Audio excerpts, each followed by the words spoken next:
losing streak going into the bye. This looked like the first half of the year. It looked like nothing changed. Christian McCaffrey was back, which is great, but nothing looked significantly different to me in that game.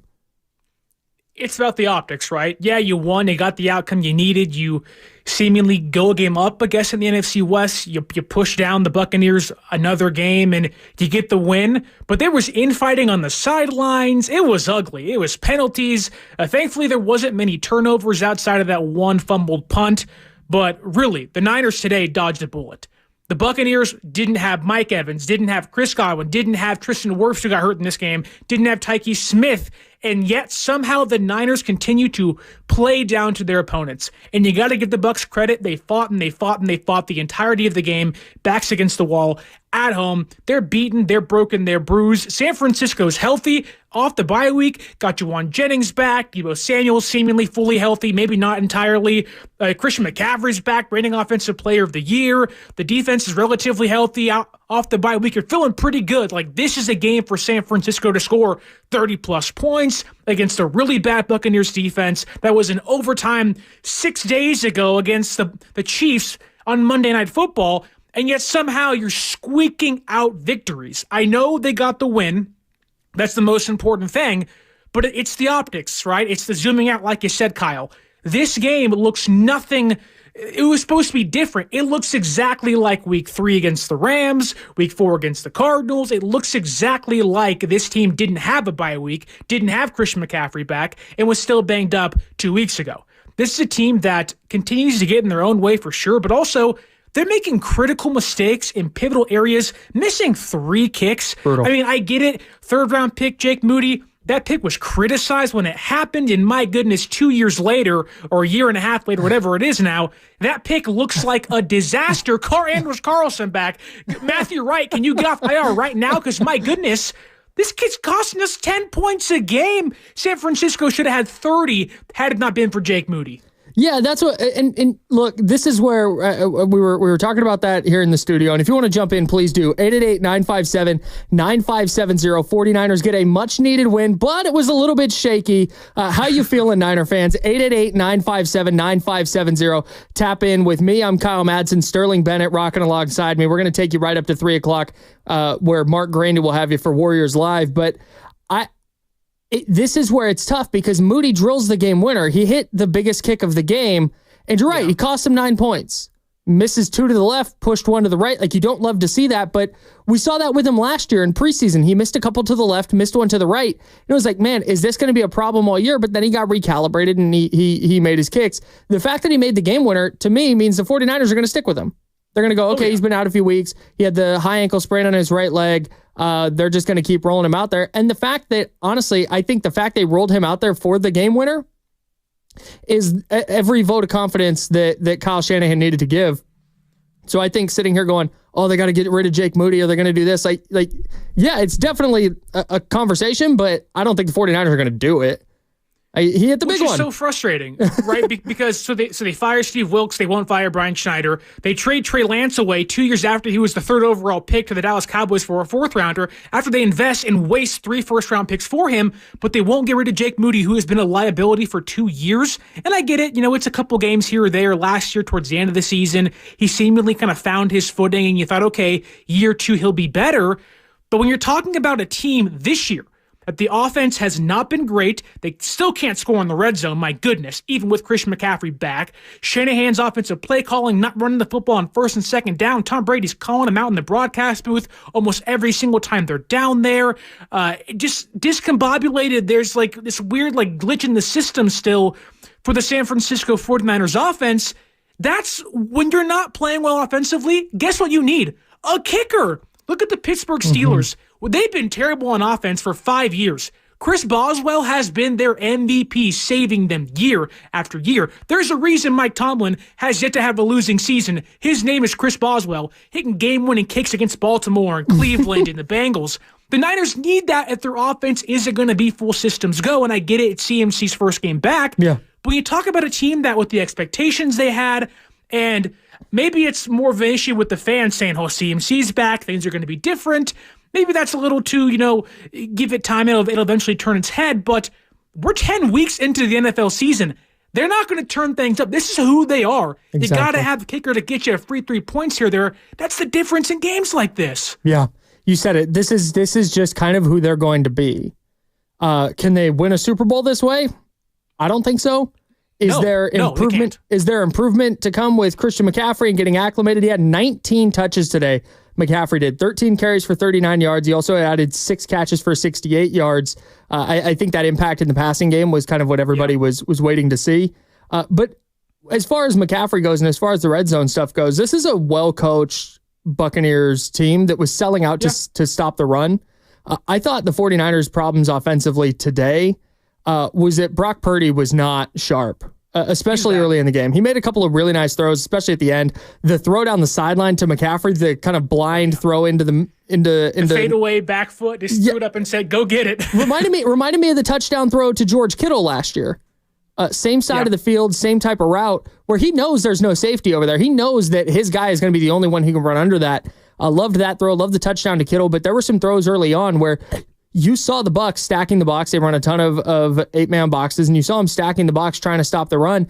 And I thought early in the game, the 49ers were trying to take advantage of that with Purdy, and he just didn't make enough throws. Yeah. So that was I thought the bigger issue today than the play calling. What did you think of McCaffrey's usage?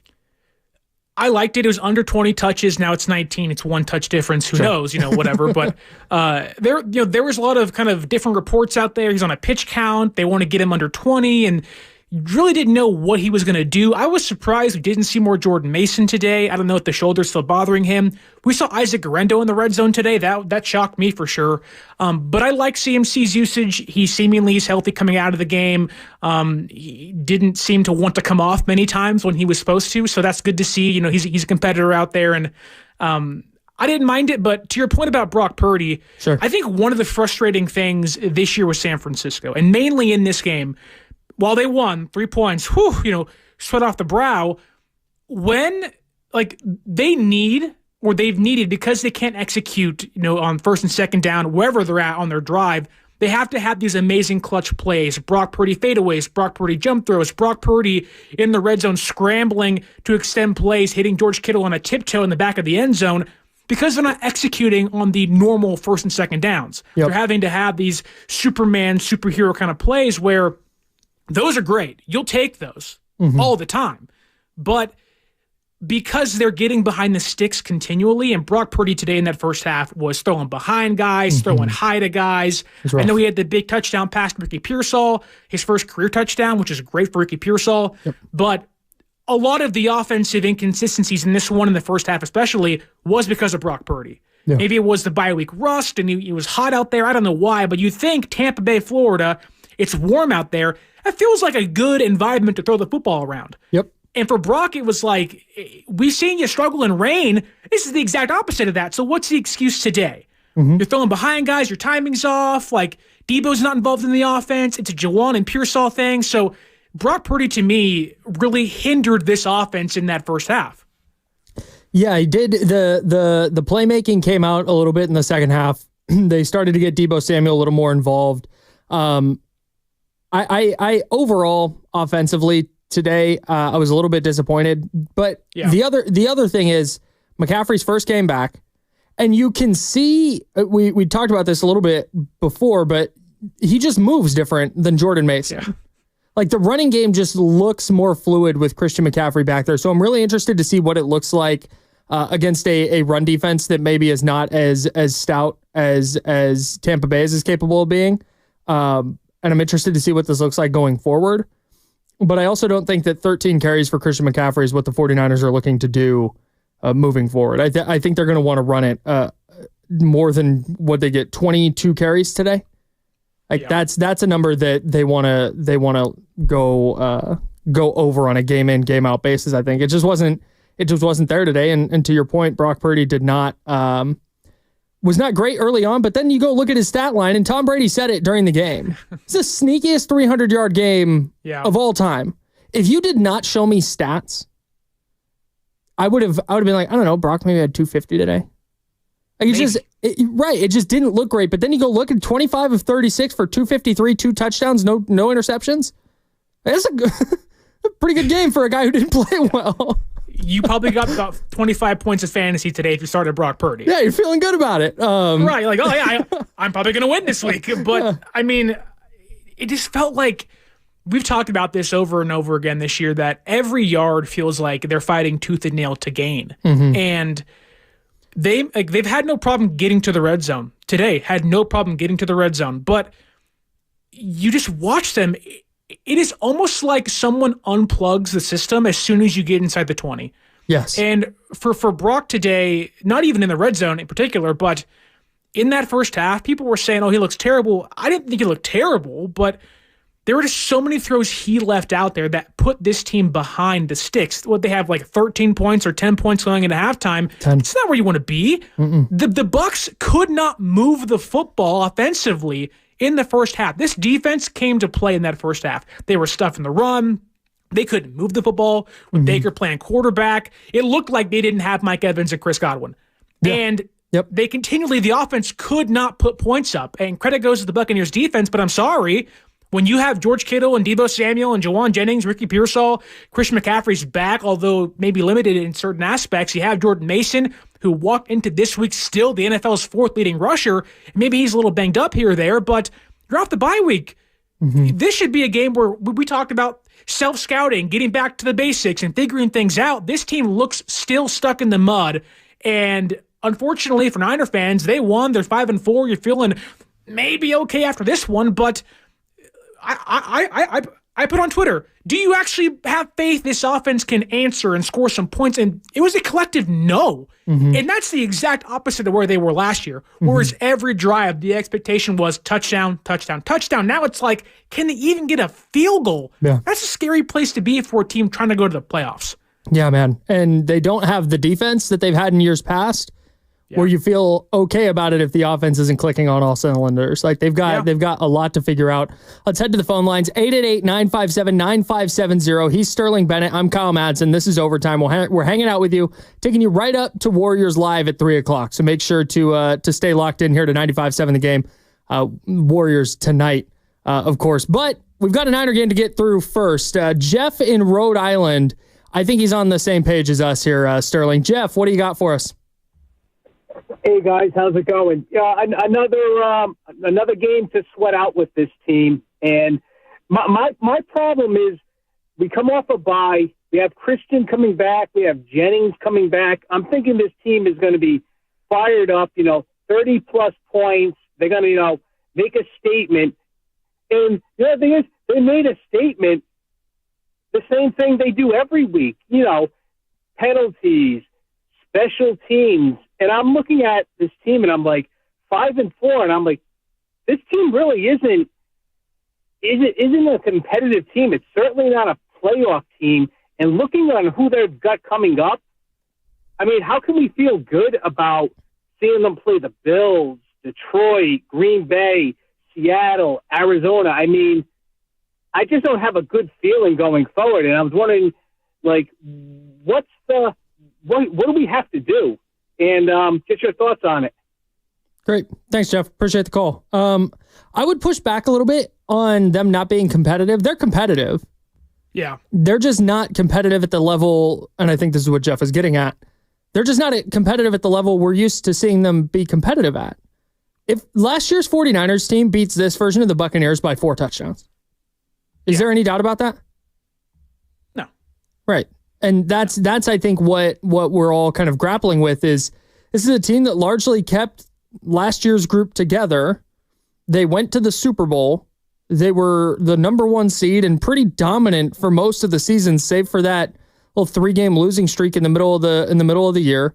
They were an overtime away from winning the Super Bowl. They were a play or two away from winning the Super Bowl, I should say. Yeah. And now this year they're a pretty middle of the road, like, playoff contender. And that's really disappointing. Like, for a lot of teams, if that's where the Chicago Bears were, the Bears would be like, hell yeah, great season. Yeah. But when your expectation going to the year's Super Bowl, a game like this one is not, way to gut out a win. It's like, that's it. I thought right. The 49ers were going to, and I pretty rarely think this. I am not the 49ers are going to win every game by 10 touchdowns person. Right. I went into today thinking that they were going to beat the brakes off the Buccaneers. As you should have. Yeah. Coming off the bye week, the Bucs on short rest, the Niners have gotten a chance to collect themselves. They got all these guys coming back healthy. It's like, okay, now the real season can start. And that was this is my fault. I was pre-planning the show. I'm going, all right, we can talk about how the real season started today, and this is what this team is built for, blah, blah, blah. Second half run. Right, it just, and maybe they make a second half run. That's the important thing here. Maybe they do. Maybe this is a little wake-up call, like, okay, hey, we're back, but we got to play better, da-da-da. And keep in mind, this Bucs team also took the Chiefs to overtime last week. Yeah. So they don't stink, but I think we expected more from the 49ers coming into today. And it's just really hard after how they performed on Sunday in Tampa Bay to move forward into a game against Seattle. Then you got to go to Green Bay. Then the next week you got to go to Buffalo. If they're going to play like this, it's hard to think they're going to do enough to secure a playoff spot. Well, and that's the frustrating thing, is because they're in a position where, because they have played down to their opponents and they've lost 4 games and they're in the middle of the NFC West still and trying to climb their way up, they are playing teams in front of them or near them. The Buccaneers, the Packers, the Seahawks, the Rams again, the Cardinals again, the Bears again. Like, you're playing a lot of NFC wildcard opponents or divisional opponents that are in front of you, and it's a good opportunity for them to continue week by week to climb and at least knock someone ahead of them down a peg below them. And with what they've shown this year, there is no promise they win any game. And that is not how things should be. Like you said, I was in the same boat. Bye week, self-scouting, Bucs short rest, they're banged up, you're feeling good. Even if you don't put up 42, you can't put up 28, which if Jake Moody hits 3 field goals, they do. Sure. But that isn't the point. The point is you can't be reliant on Jake Moody. And that's with him being healthy or not being healthy. Like, you have to score points in the red zone and in the end zone. So with what they have in front of them, for Niner fans right now, while you want to be optimistic, you're almost begging and pleading for the team to actually show you something to be optimistic about. Like, is this win something you point to and say, well, it wasn't great, it wasn't pretty. Sometimes you have to win ugly in the NFL, and that's true, but where's the silver lining here? The offense didn't play great until the very end of the game. The defense, I think the defense may have been a silver lining. The run defense wasn't great in that third quarter, but overall made a big stop at the end of the game. But the special teams is still a disaster. It really did. It gave the Buccaneers 7 points and cost you 9, so it's a 16-point swing. Like, that's how you lose games. And so I don't know what to take away and say, well, that's a promising sign. Maybe it's Deebo Samuel choking out or punching Taylor Pepper on the sideline. I don't want to see that, but that's where the season's at.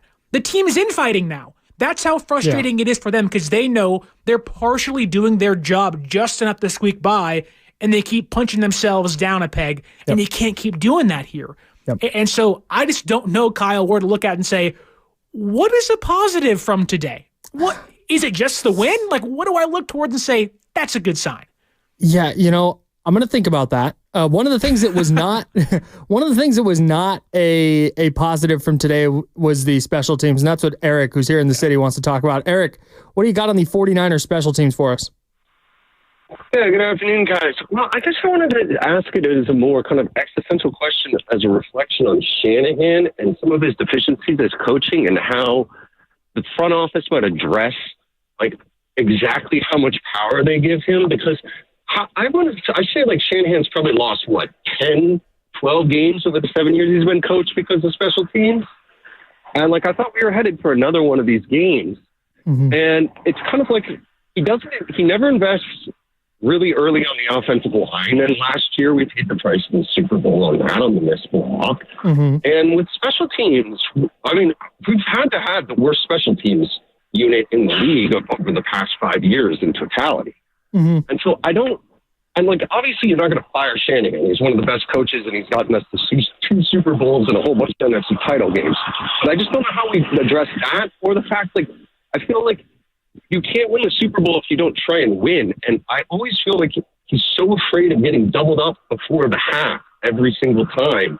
That, why didn't we take a timeout before the 2-minute warning, where then we're rushing our offense? We can't get one in, maybe we get closer on the field goal attempt. I mean, and just kind of these same rigidity issues, specifically also in special teams, that I'm just wondering what you guys think the team can do to address that, because it just seems like it's a management issue more than just like an X's and O coaching. I mean, maybe you guys disagree, but I'd love your opinion offline. Thanks, Eric. Appreciate the call, man. Yeah, Sterling, I don't know where you land on this. I'm trying to kind of gather everything Eric had there. Basically saying there's general mismanagement of the roster by Shanahan. Yeah. Look, here's the reality of it. I don't necessarily disagree with everything Eric said there at all. We could do a 4-hour show on roster building, pros and cons, and all that. Right. For me, and then I'll let you jump in here. But for me, it's one of those things that he's been asked about. Brian Schneider, the special teams coordinator. It's really clear that his philosophy is they just don't want to mess up on special teams. And he doesn't view enough of their mistakes as coaching errors that he's going to go try and make a midseason change, or he doesn't think a midseason change would be beneficial. And whether that's right or wrong, I don't know. But the day Shanahan doesn't have control over the things he has control over is the day he gets fired. Yeah. That's just kind of it. Yeah, he is the hand and mouth of the entire organization, right? He controls everything, basically, right? He has final say over things for the most part. You know, him and John Lynch, when a pitch, they have this great chemistry, and I'm sure they do. They obviously have constructed one of the best rosters in football. But in regards to special teams and whatnot, yeah, Shanahan would like to have the 20th ranked unit that can catch punts and fair catches, and you don't have to worry about fumbles and whatnot. But if you're not going to fire Brian Schneider during the bye week, he's here all year, folks. He's going nowhere. If you're not going to watch Anders Carlson, although he missed some kicks, nail a lot of his 50-plus yard kicks while he was here, and not think about, well, maybe we give Jake Moody an extra week, right? And you look at the decisions they've made, yeah, Shanahan, I think in a large part, believes that if he can get the defense playing well, with Nick Sorensen leading the charge, and the offense can score some points, he never has to worry about field goals and or punts or kick returns. It's a non-factor for him.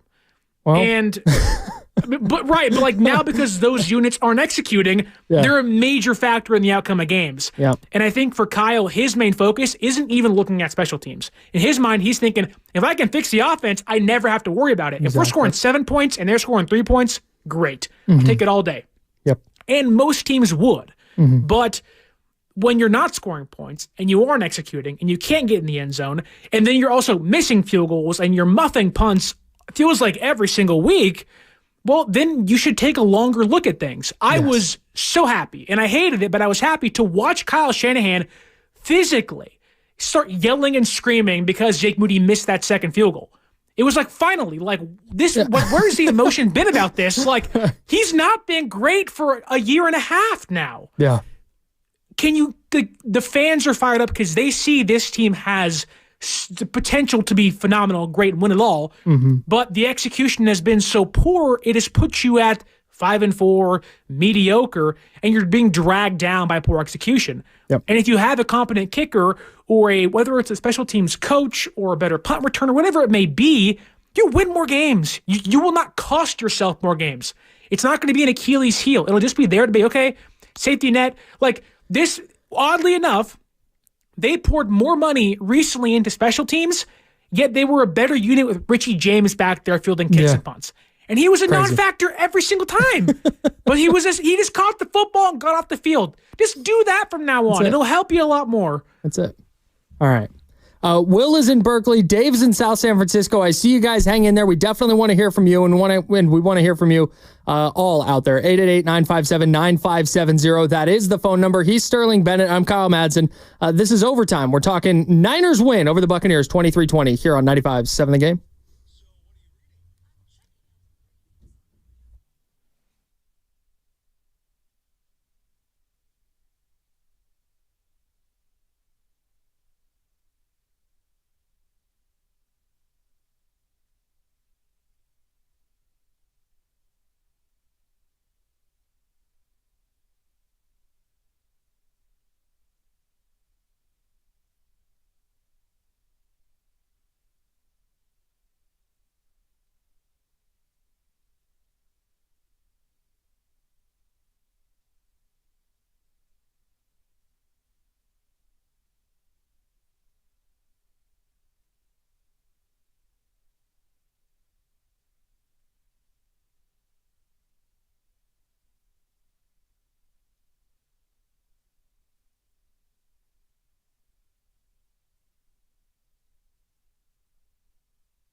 Francisco.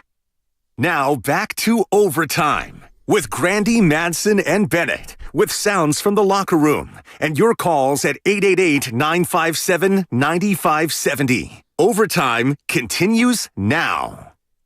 He's Sterling Bennett. I'm Kyle Madsen. We're rocking with you here on 95.7 The Game, taking you up to Warriors Live at 3 o'clock. And then Mark Grandy will take you up to the 4 o'clock tip-off between the Warriors and Thunder out in Oklahoma City. But before we get to that, we got to sift through, the 49ers won today, Sterling. They beat the Buccaneers 23-20.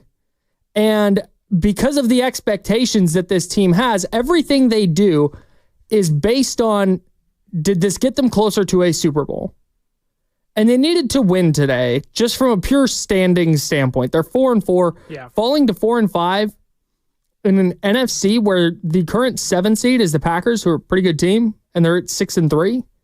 Falling to 4-5 would have been a disaster. So getting to 5-4 is good. Okay, they're there, and they'll move on to next week and basically play what amounts to another playoff game next week against Seattle. But on the other hand, from is this team in Super Bowl contention standpoint, it's really hard to go through today's game, a 23-20 win in Tampa Bay, and go, okay, yeah, they're closer now than they were this time 2 weeks ago. I don't think they are. And that's why this is frustrating. That's why it feels like today was a loss, even though they won. Well, do you feel better after beating the Dallas Cowboys in prime time than you do today? They're both wins, but... Yeah. Go ahead, sorry. No, like, they're both wins, right? You get to 500, now you're above 500. They were both down to the wire. I mean, this one a lot more closer than that one was 2 weeks ago against the Cowboys. But does the win against the Cowboys or the win against the Buccaneers prove anything different? I don't think so. You beat a bad Dallas Cowboys team that was hindered by injuries.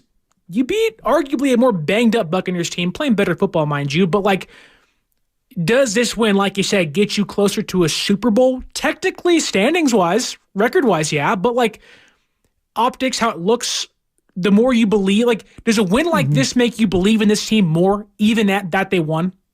No. And honestly, no. And honestly, some of the shine of the Cowboys win has come off over the last week or so. Right. Like, they went out and got smacked up in their next game. It's like, oh, the Cowboys just aren't good. Right. It's a great win by the 49ers. The Cowboys just stink. So even that, like, what I'm still waiting. This is what I'm waiting for. And we'll get to your calls. Dave in South San Francisco, we'll get to you here in a second. 888-957-9570. Would love to have you join the program. The problem to me is we're 10 weeks in, and you said it earlier. I think you hit the nail on the head. This is, at 10 weeks, you kind of are what you're going to be. And we've yet to see this team. What is their signature win of the year? What's the win where you went, yes, hell yes? Patriots game. That's not saying anything. Right. They've beaten the New York Jets. The Jets game after week one, when they beat the heck out of the Jets. We went, wow, okay, you feel great about this. They score 32 points. They kick a bunch of field goals, but that didn't seem like a big deal at the time because Christian McCaffrey was out on short notice, and okay, they're going to be... So that was a win where you left feeling really good. But since then, there are 4 other wins. The win in Seattle on Thursday night, road win against a division opponent, that is a quality win, but hey, you know what? That one got really dicey. The Cowboys game, you're smoking the Cowboys, and then at the end of the game, that one got a little bit dicey. And then the Patriots stink. And then today, this version of the Buccaneers, as banged up as they were going into the game, you said it, they lost Tristan Wirfs during the game. Baker Mayfield couldn't throw the ball down the field because of his toe. At least that was my takeaway from how they were running their offense. I don't think it was some fear of the 49ers pass rush as much as it was, hey, you got a quarterback that, like, it hurts him to throw it more than 10 yards down the field. Yeah. And the 49ers just didn't really have an answer there in the second half. And I don't know, man. Like, good to get a win, but I wouldn't call this a good win. And I think that's why it's hard to sit here and be like, all right, yeah, great job by the Niners. They moved to 5-4 and they keep pace in the NFC West, and they move the Buccaneers behind them in the wild card chase. Okay, like, that's all fine, but are they better than the Lions? No. Are they better than the Packers or the Vikings? I'm just naming NFC North teams. But are they better than the Cardinals? Is my question. Yeah, exactly. And I don't know. Division. I don't either. Like on paper, they should be. You should. They haven't been all year. here's the thing that jumped out to me today.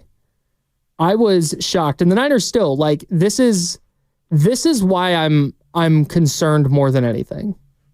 Because early in the year, when they had numbers like they did today, 23 points, 5 of 11 on third down, 1 of 3 in the red zone, 413 total yards, and 6.8 yards per play, which is a stellar number. 6.8 yards per play is outstanding. And that's a very common one for this team. Yeah, it's about where they sit. Like they are awesome at that. And yet we still sit here through the first 8 games, we would go, well, when Christian McCaffrey comes back, just wait. Offense is efficient. Wait till Christian McCaffrey comes back. They'll start scoring touchdowns again. And today, scoring touchdowns was a problem yet again. Yep. And I don't know if it's, we had a caller earlier talk about the offensive line and their lack of investment there. Maybe it's the offensive line. Maybe it's not having Brandon Ayuk. I don't 100% know what it is, but there's something that is fundamentally wrong with the 49ers right now that is going to hold them back until they fix it. Well, then you have to ask yourself, if the fans are sitting here saying, okay, let's wait till Christian McCaffrey comes back, and I guarantee you the team's feeling the same way. The entire conversation this week was the vibes are great. Oh, man, feeling good, feeling positive. Even Deebo Samuel's talking to the media, talking about, well, Jennings is back and CMC's back. We're all turned up. Mm-hmm. You're turned up for 23 points in Florida off a bye week? Hell, I'm turned down, brother. This game should be a heck of a lot better than it was. The team, I have to ask, like, and maybe it's out of pocket of me to ask this, but it's like, as fans, we continue to hope and believe they'll eventually return to form like last season. But at what point does the team accept their own fate and go, you know what? We're not that team. We have to win a different way this year, even with Christian McCaffrey. Winning without him differently, okay, that's behind you now for what it seems to be the case if he can maintain his health the rest of the season. Now you have almost the exact same roster, minus Brandon Ayuk as last season on offense. You have an improved pass protection. Dominic Pooney's been great. Your offensive line ranks higher than it did last year.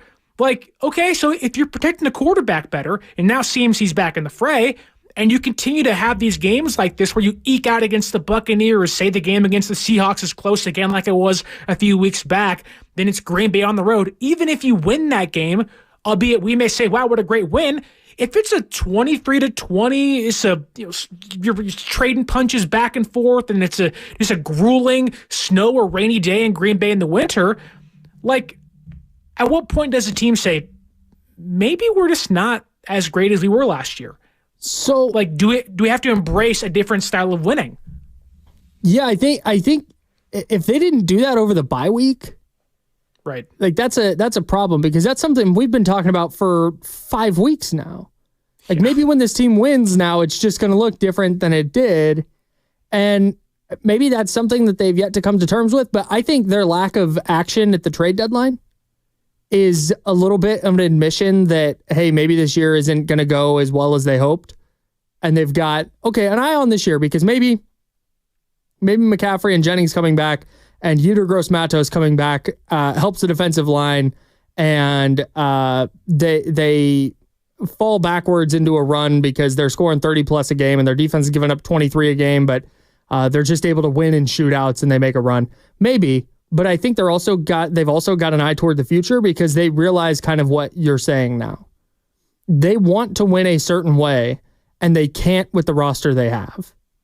Yeah. And I think that they're focused on this year. They're trying to win this year. It's not that they're tanking or they're punting on the season, but I do think that their lack of movement at the deadline, because they've always been really aggressive, and Kyle Shanahan saying, we didn't think there was a move out there that was worth the risk of moving on from, a second or third round pick like we've seen him do in the past.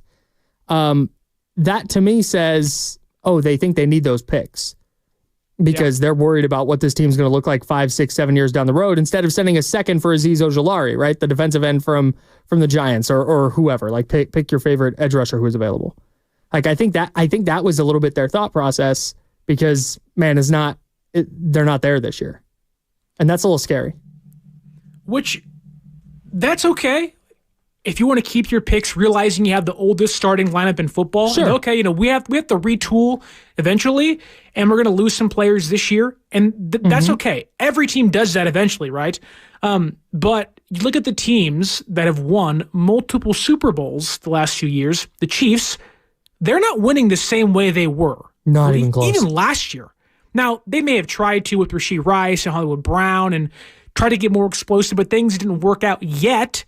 They invested so much into that defense. Spags is a great defensive coordinator. They're winning on game-winning field goals and saying, you know what, we're fine being 9-0. We know we can win like this with a stout run defense and kind of a mediocre passing game. They run the football well. Like, they're doing everything Kyle Shanahan and the Niners used to do. Yes. And the Niners pivoted to what the Chiefs were doing, and now it's not working. Except I think you hit the nail on the head. The Chiefs did that deliberately. The 49ers are accidentally doing what the Chiefs did. Right. They didn't mean to do it. This was not their choice.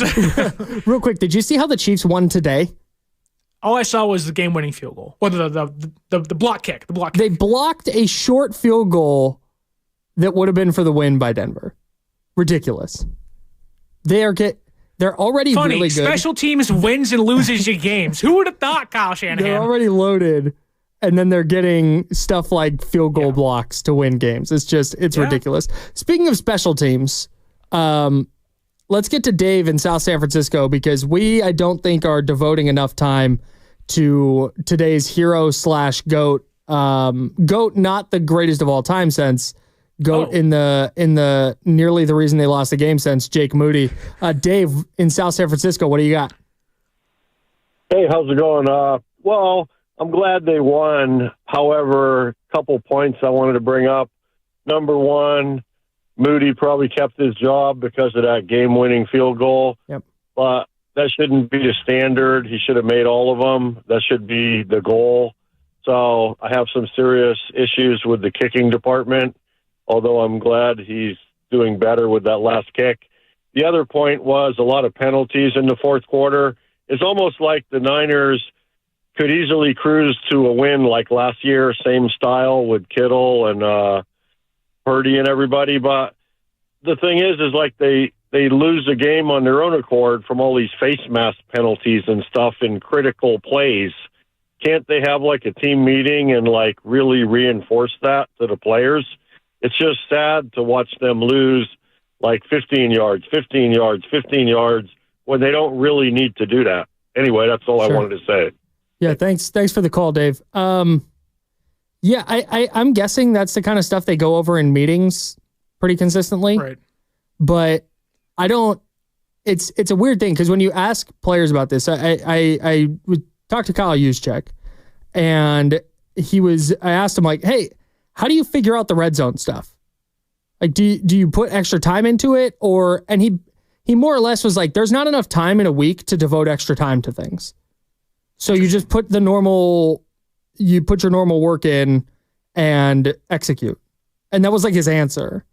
And so when it comes to, things like penalties or executing in certain areas of the field or whatever it is, it's not like they're going to go the defensive line or wide receivers or whatever position group aren't going to huddle up and be like, all right, guys, here's what we got to focus on this week. I think it's just something that everybody inherently knows when they're going about their business. Does that make sense?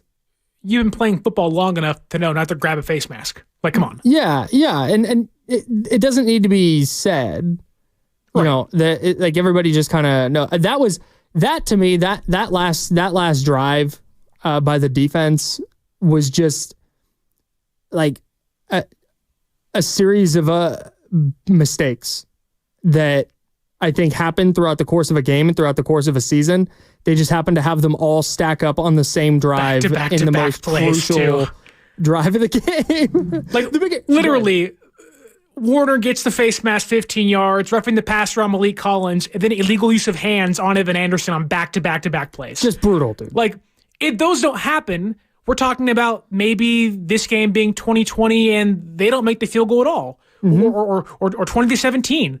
And again, those mistakes are made, and that's not where you want to be at all. Like, the Niners aren't being like, we have to teach these guys not to do penalties. No, these are veteran players to know.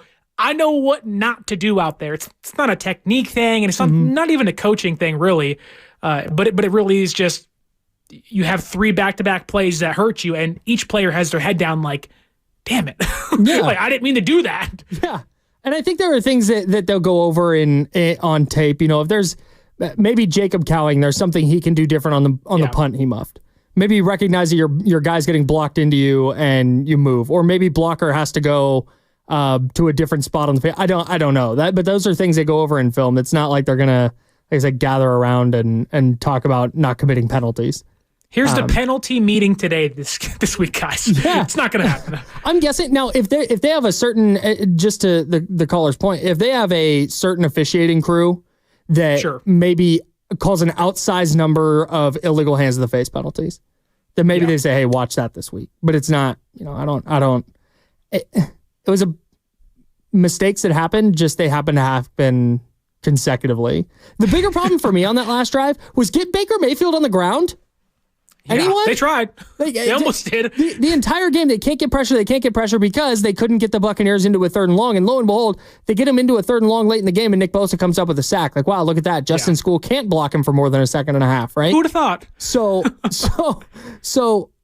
they finally get him into a position where they have to like drop back pass, and the Niners start getting pressure. It's just like you said, they had the high hit by Malik Collins. They've got the face mask on Fred Warner. They had the unbelievable play from Baker Mayfield where he completed a pass while stiff-arming Nick Bosa.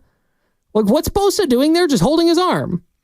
Apparently he said he didn't want to get a horse collar, which, okay. I guess. I get the NFL is harsh on defenders and trying to get the quarterback down to the ground, but just yank his arm down. You're not even near his horse collar. like we watched this team, whether it was on purpose or not, against Chiefs and Mahomes when he had that amazing scramble towards the sideline. Didn't want to get called for a roughing play because he was going to go out of bounds and then didn't and got like 15 more yards. If you're playing scared in the NFL defensively, and I get it, it's hard to because the NFL has so many rules that restricts what a defensive player can do. But if you're playing scared, you're not playing freely and you're not going to do your job correctly. Yeah. And look, it's so much easier for me to criticize Nick Bosa, who's having a great season by all accounts, but he walked into this game knowing I got Tristan Wirfs and company. They're probably going to do screen passes and quick stuff. I need to make my presence known. And he was relatively bad in the run game in that 3rd quarter. Yep. He was missing tackles left and right. He wasn't securing edges. Yep. And then he gets the big sack. You're feeling great. Okay, cool. They have some life again. And they did for that short bit of time. But on 4th and 7, game on the line, you're there. Even if you get called for the penalty, just sack him anyways. Yep. Whatever.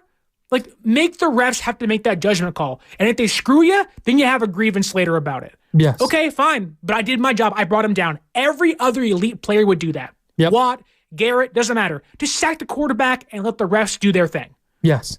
I'm right there with you, man. And like you said, easier said than done. But at the same time, I don't want...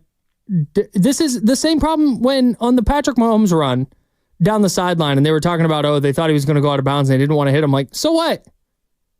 You can't be thinking about not drawing penalties to me. Yeah.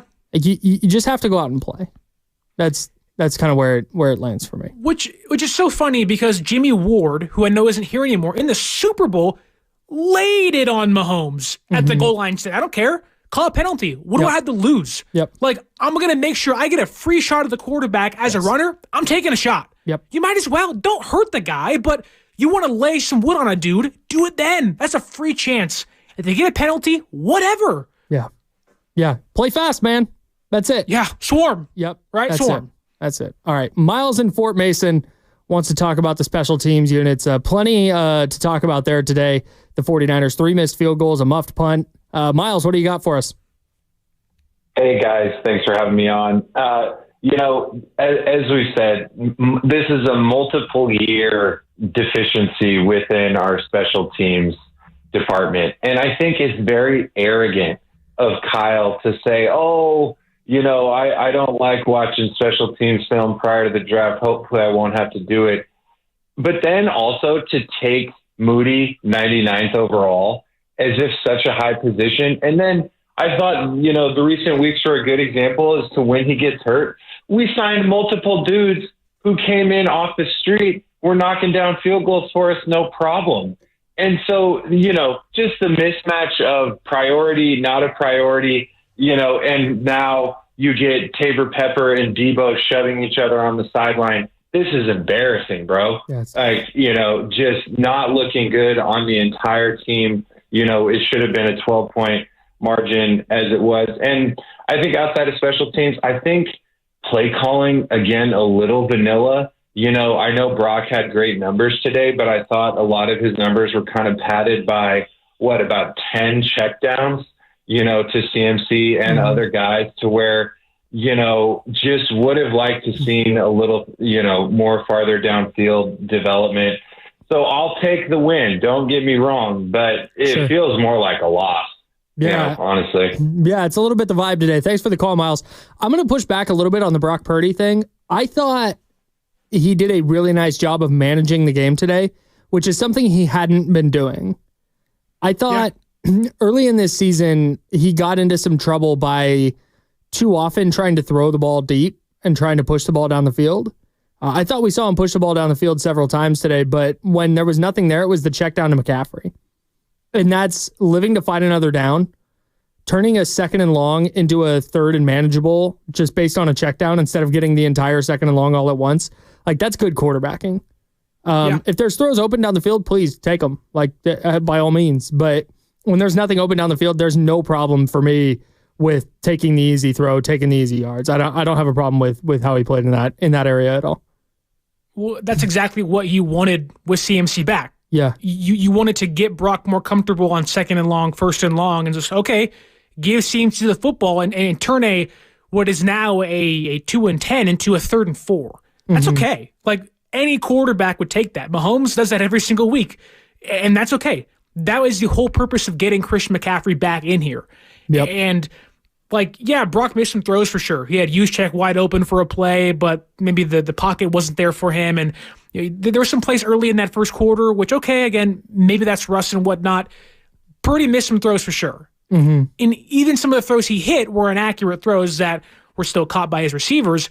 But I'm not going to have an issue with Christian McCaffrey being a check down, merchant, if you will. That's okay. That's what we want from him. That's what he's there for. He's the running back check down option for the offense. But it is funny that, the Niners really banked on Moody being the replacement for arguably one of the best kickers in NFL history, in Robbie Gould. Now, he's not going to wear a gold jacket, but the last 20 years, he's been amazing come playoff time and in clutch time. But I don't know if you saw what Kyle Shanahan said today in postgame, but he said, you're only as good as your last kick. And you're right, you won the game, but I think everyone's thought is, well, you wouldn't have needed that last kick had you made the previous 3. Yeah. And if you got a guy to make the last 3, we're not even talking about, they eked this one out. It's the Buccaneers had a last-minute push and couldn't score in the end zone. Yeah, you're only as good as you. So, I would love to know. I would love to give Kyle Shanahan some truth serum and get his 100% honest answer on this. But did he feel good about sending out Jake Moody for the game winner? Because if he didn't, he shouldn't have. That's a problem. Yeah. If he sent him out there hey, we have to do this, but let's get ready for overtime. That's an issue. And look, I want to hear from Nathan. I want to hear from Word. I see you guys on the line. We're gonna have to step aside here shortly.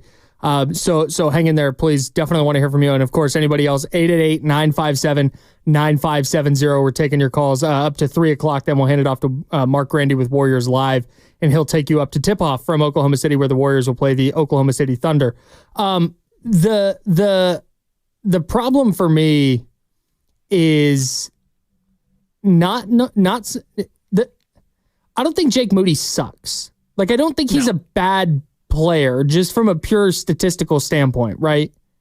It's not. But on the other hand, A, you don't feel good when he goes out to kick.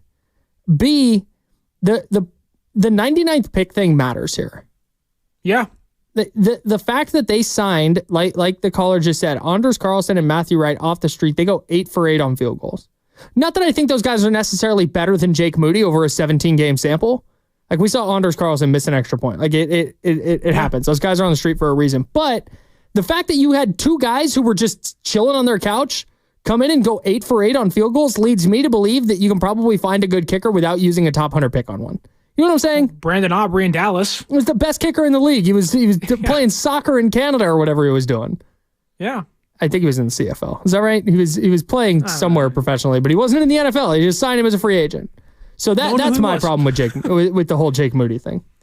Well, and Moody was the third highest kicker drafted since 2004. It was like Mike Nugent and Robert Aguayo. And Nugent was playing for a decade plus in the NFL with the Bengals and plus teams, but Robert Aguayo was a disaster in Tampa Bay. A total mess. Like, not that Jake Moody's Robert Aguayo, but you have to ask yourself, is this team better with or without Jake Moody taking kicks? Sure. And arguably, they're a lot better when he's not taking kicks. Yeah. And that's the third round pick.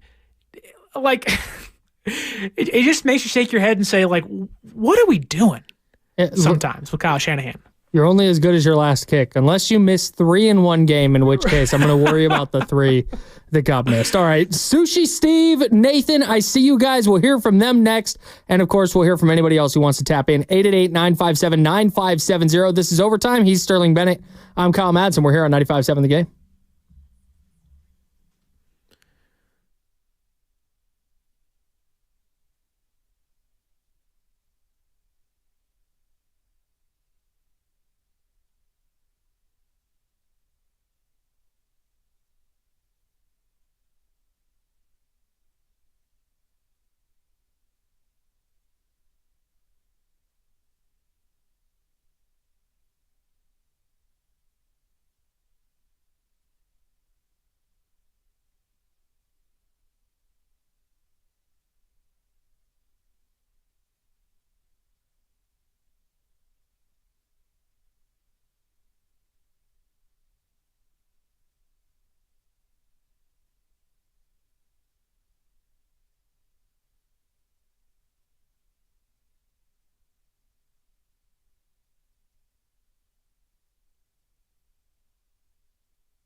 his feet, throwing end zone for Kittle. Oh, did he come down?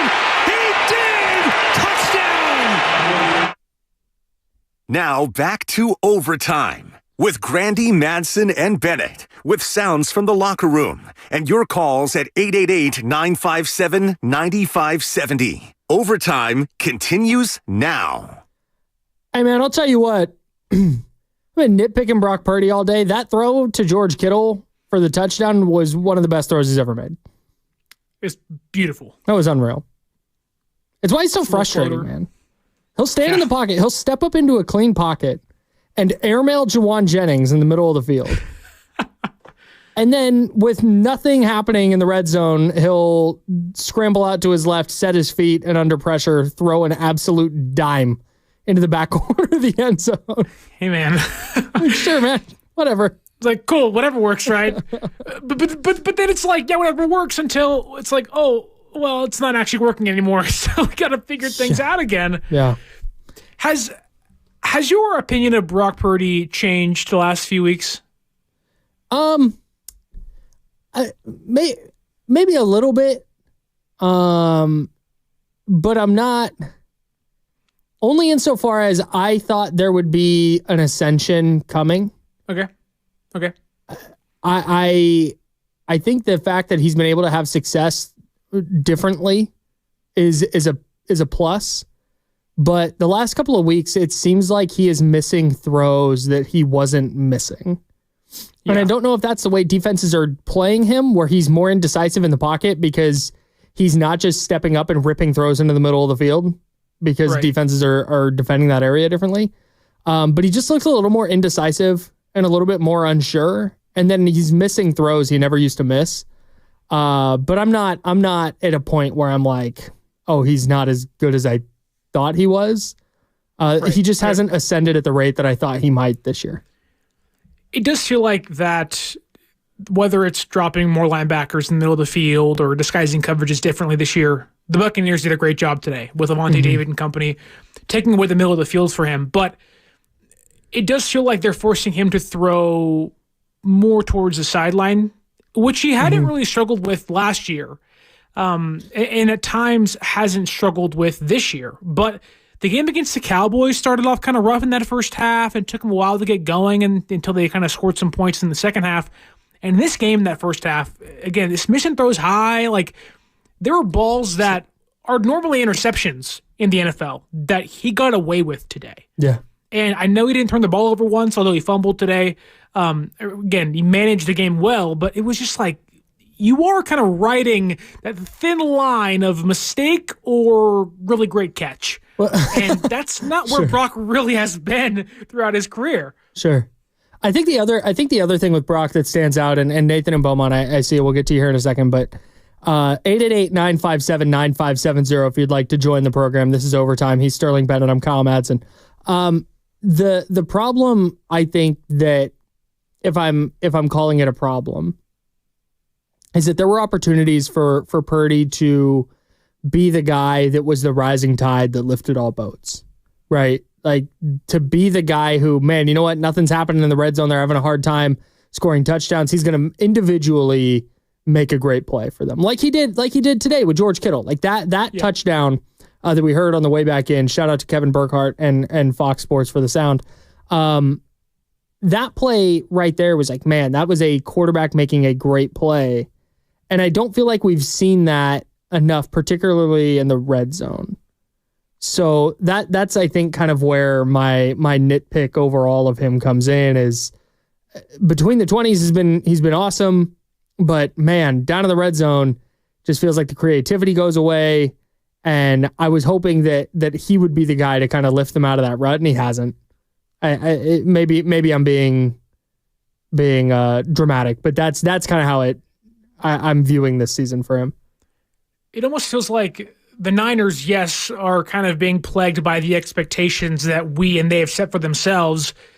Same way for Brock Purdy. Brock Purdy has a great year last year, 5th in the MVP voting, and the expectation is, oh, he'll get better this year. Yeah. And you get Pearsall involved, more weapons involved, and think, okay, he'll have the full arsenal on his shoulders ready to go and go out there this season. But while he's played great at times, to a point of analytically better at times than last year.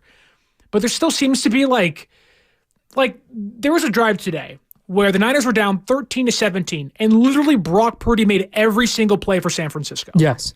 First down to Juwan Jennings, the little moon ball kind of flipped the CMC for 30 yards downfield. That was insane. That was ridiculous. Then he scrambles and gets hit late and gets some 15-plus yards. Then he gets to the red zone and he finds George Kittle for a touchdown. And you're like, that is a quarterback making plays at an elite level. Yeah. But it happens once a drive, or happens for one drive in a game where you need 3 or 4 of them. And maybe we're nitpicking here and being a little too harsh on him because, again, the box score will say he had a great game, and he had a couple touchdowns today. He looked good, box score wise and whatnot. But there just seems to be like there's another level I believe he can take, and he hasn't taken it this year just yet. I would agree with you. There's all these plays that you just mentioned, but it feels like on a game in, game out basis, and that includes today, that there are 4 to 6 plays that he leaves on the field. Yeah. Just if it's because he missed a throw or he made the wrong read or hesitated to throw or whatever it is, it just seems like there's several plays a game that you watch and you're like, man, he probably wants that one back. And that's kind of, I guess, the growth of a quarterback. He's in his 3rd year. He's doing some things better than he did last year. He's doing some things worse. And we'll kind of see how this progresses. But nothing has happened this year, just to kind of put a bow on this, that makes me think, Brock Purdy cannot be the guy moving forward. Right. So we'll just kind of continue to see how that evolves throughout the year. Let's get to our guy Nathan in Beaumont. Sorry about that. Let's get to our guy Nathan in Beaumont. He wants to chat about today's game. Nathan. Oh, wait, nope. Hang on. Stand by, Nathan. We'll get to you in a second. No, Nathan, I believe based on what it says here on our little call screen, I think Nathan's gonna bring a little bit of heat for us. So Nathan, here in Beaumont, let it rip, man. You're on overtime. Hey guys, thanks for taking the call. Yeah.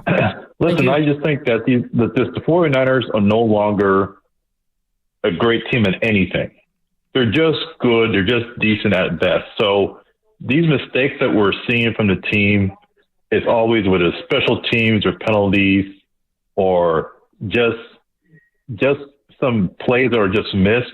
These things are so glaring now because they're not taking the game over like they have in the past. Their bread and butter, particularly on the offense, has been, we're going to keep grinding you and we're going to make you surrender and then we're going to dominate you. And so I personally see that I pay attention more and more to the offensive line play.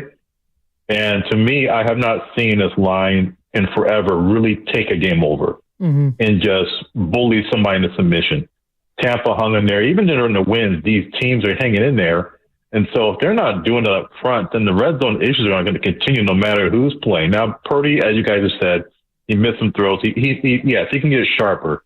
But if this team can't return to, and they made it key that their philosophy is we want to be strong and better on both lines of scrimmage and own the game that way. But they're not great on either side. So this team is struggling to execute when they really need to at a high level and finish opponents off. Yeah. And to me, I don't see that changing anytime soon. Yeah, thanks for the call, Nathan. And to Nathan's point here, this is where I agree 100% with him because, look, here's how the Niners' drives went. I'm eliminating their possession right before the half where they just kneeled down. Okay? That possession we're getting rid of. Here's what their possessions did today. Punt, touchdown, field goal, missed field goal, missed field goal, touchdown, missed field goal, field goal. Let's take away the Jake Moody factor here for a second. And let's pretend they turned one of those missed field goal drives into a touchdown. And then let's say they took the other one and got it to where it wasn't a 49 or 50 yard field goal and was a little chip shot. That's 10 extra points. And now it's 30 or 33 points instead of 23 where they're kicking a game winner at the buzzer. So that's where I tend to kind of agree with what Nathan was saying is like they're doing a lot of the right things except for finishing drives, finishing teams off. It was the problem we can talk about the defense, we can talk about the special teams and yes, those have been problems at various points throughout the year. But if the 49ers score an extra touchdown against the Rams, that game goes differently in week 3. Same deal in week 5 against Arizona. Same deal. The Vikings game, the play before the long touchdown to Justin Jefferson, the 99-yarder was a fourth and goal at the 2 that the Niners couldn't get. Like this is where we're used to watching this offense kind of grind teams down into dust, and their inability to convert drives into touchdowns, convert field goals, is once again keeping them in these close games where all these problems, like the caller said, but get exacerbated. I totally agree. I have no arguments against what Nathan had to say. And I think to kind of narrow down what Nathan is saying, what he means by taking over a game offensively on the offensive line, I think what he's getting at is the red zone woes, kind of like you're hinting at too. It's like the Niners, yes, can get you into the red zone, but they're known for finishing off these drives and running the football effectively, aggressively in the red zone. You go to their longest drive of the game, I believe. It was a 14-play, 77-yard, 8-minute and 14-second drive where they get into the red zone, get bailed out a ton during the drive itself. And when they get in the red zone, it's a 1-yard run by Christian McCaffrey, a 2-9 incompletion to Ricky Pearsall, and a 3rd-9 incomplete pass to George Kittle. That right there alone is what kind of sums up the Niners' season thus far. It's getting stuffed on first down in the red zone, then Shanahan saying, we're not going to do it again on second down, an incomplete pass, for whatever reason it tends to be, then you're banking on completing a 3rd and long to score. Yep. And that is exactly what I think Nathan's getting at too, is that if you can run the football effectively with the offensive line being the weapon it has been in previous years, you'll score more points. Mm-hmm. It'll be a 3rd and 3. It'll be a 2nd and 4. That way you can get 3 chances to score again because, I mean, honestly, we talked about on like the second drive in this game, Kyle, you texted me and said everything runs so much differently with Christian McCaffrey out there. Yep. And you're hoping that that's the difference in the red zone. That's the expectation. 3rd downs in red zone, that's a CMC time to come alive. And that is hoping to be the case in the future. But in this one, first game back, the expectations probably were a little too high, but it was like CMC didn't matter at all in that time of the game.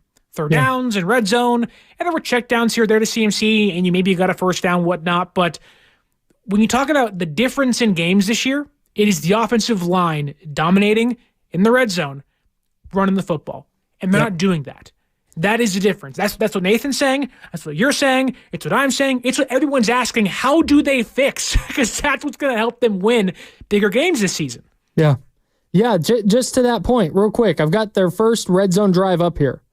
1st and 10 at Tampa Bay's 11. Christian McCaffrey runs for a yard. Pass, field goal. Yep. Because the 2 passes went incomplete. And it felt like that would never be the case in prior years. Or if they were going to throw it, they'd do something a little bit more creative than just a straight drop back game. And that feels like what they're relying more on. But this is something that until they fix it, we're going to have to talk about it. But one of our guys, Filmo Mike, said he saw improvement today. Would love to, Filmo Mike, get in here, bring the vibes up. How we doing, man? Hey, I seen improvement. I feel like you got to realize football is the ultimate team sport. You got to get everybody on the same page. I felt like, you feel me, they were moving the ball. They have to improve. It's very disappointing because they're not capitalizing, but I've seen improvement in regards to their overall play. They didn't capitalize, but I feel like they're going to turn it around. I believe in them. And at the end of the day, they haven't been winning the gritty games. And when I say improvement, that's what I mean. They won a gritty game. And every year is different. And this year, they haven't been winning the gritty games. Yeah. Years prior, they won the gritty games. It seems like everything's turning in our favor. This year, they haven't been winning it, and they won the gritty games. So that's when I say they've improved. That's what I mean by they improved. Can it be better? Can it look better? Yes. Mm-hmm. But I'd rather it look ugly in a win than it look pretty. I mean, ugly in a win than it look pretty in a loss.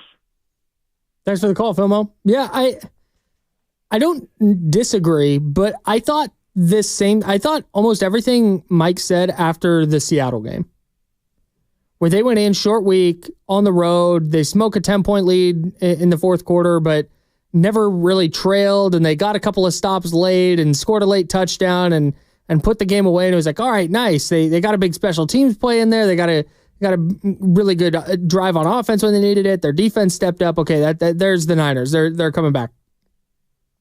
And then they get mollywopped by the Chiefs the next week, and they go cling to a win against the Cowboys in a game that they should have blown them out. Yeah. And then you come back this week, and yeah, it was a gritty win, no doubt. Like this is not a loss in the loss column. This isn't that. But I need a signature win. Like I need them to go kind of dominate a game here, especially against an opponent like Tampa Bay that's as beat up as they were going into the game. You had a quarterback playing through an injury that kept him out of practice the first 2 days of the week, and their left tackle got hurt early in the game. And they still couldn't figure out a way to kind of take all the way over. And that's why I've been waiting for that all year. And it was great to see their defense come up with the stop after all the penalties late and force the game-tying field goal instead of the go-ahead touchdown. That was awesome, no doubt. The offense driving down 44 seconds left, when they got the ball back, and they drive down and they get in field goal range and they hit the field goal. That's awesome. But big picture, I don't feel any better about the 49ers going into Green Bay, going into Buffalo, taking on Detroit at home, going on the road in a playoff game against anyone. I just don't. I don't feel better yet. I'd feel worse had they lost, for sure. Sure. But that's. Did you see those improvements today? Did you feel better about this one? No, because the defense did exactly what they should have done coming into the game. You held them to 17 points prior to a last-second field goal to get them to 20. The run defense struggled, which wasn't expected, but okay, there was the game's ebb and flow here or there. They had their run, you had the run. I thought they were going to score 20 points, but I thought San Francisco would score 31 points. Yep. So it wouldn't matter, right? Honestly, my biggest concerns of this team, which I hate saying this because it shouldn't be the case, is I don't know if they can score enough points. I think they can keep other teams inside 23, 24 points, which isn't a great number, but for this offense, it should be a winnable game at that point. I don't know if they can score 24 points a game the rest of the season. That's what worries me the most. Going into Buffalo, going into Green Bay, going into Seattle, or I guess it's against Seattle next week at home, but you have the Rams again. You're going into Arizona against the Cardinals. You have Chicago, Miami. Those teams inherently aren't great or haven't been, 7-0 or whatever would be atop their divisions, but there's a real chance, and I get it's a long ways away, but if you put this Niners team, if this trend continues against the Lions, they're going to lose by 30. Like, they're going to get, Jared Goff could have 54 yards passing and they'll still lose by 30. Yep. Terrible special teams. Even if the defense keeps the Lions at bay for a half, do you really believe this Niners offense can score more than 21 points going into the third quarter? I don't think so. Yeah, you don't feel great about it. And that's the thing. And that's why this is so frustrating. That's why this is a conversation. If we were in, I don't know, Boston right now, talking about the Patriots, the conversation is going to be different, right? Entirely. Or Chicago talking about the Bears or anywhere.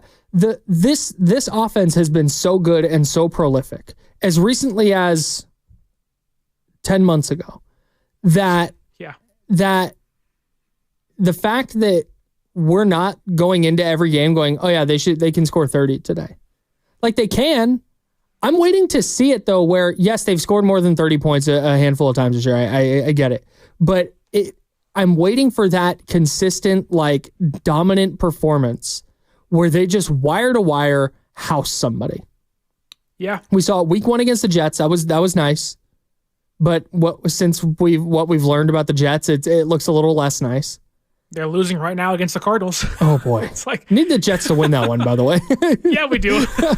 Figure it out. But that's where my I guess trepidation comes in is I don't have any reason to believe that this year's version of the 49ers is capable of doing what you're talking about.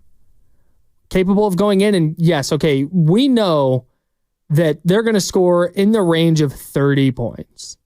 Maybe it's 28, maybe it's 27, maybe it's 35, but they're going to be in that range, and that's going to I just don't. Like last year, if you had said the opponent is going to score 23 points, you'd be like, "Oh, that's W." That's a win. You should be able to win that game. This year, opponent scores 23 points, you're like, don't know. How many field goals did we miss? Like, man. Hey, here's we talked about this earlier with Jake Moody missing the 3 field goals. Obviously, that's going to be one of the things a lot of people talk about this week. Kyle Shanahan was asked about Jake Moody after the game. We said at the top of the show, yeah, hey, people who want Jake Moody out of here, probably not going to see it. Here's what Kyle Shanahan had to say. I had great confidence all week. Confidence is built.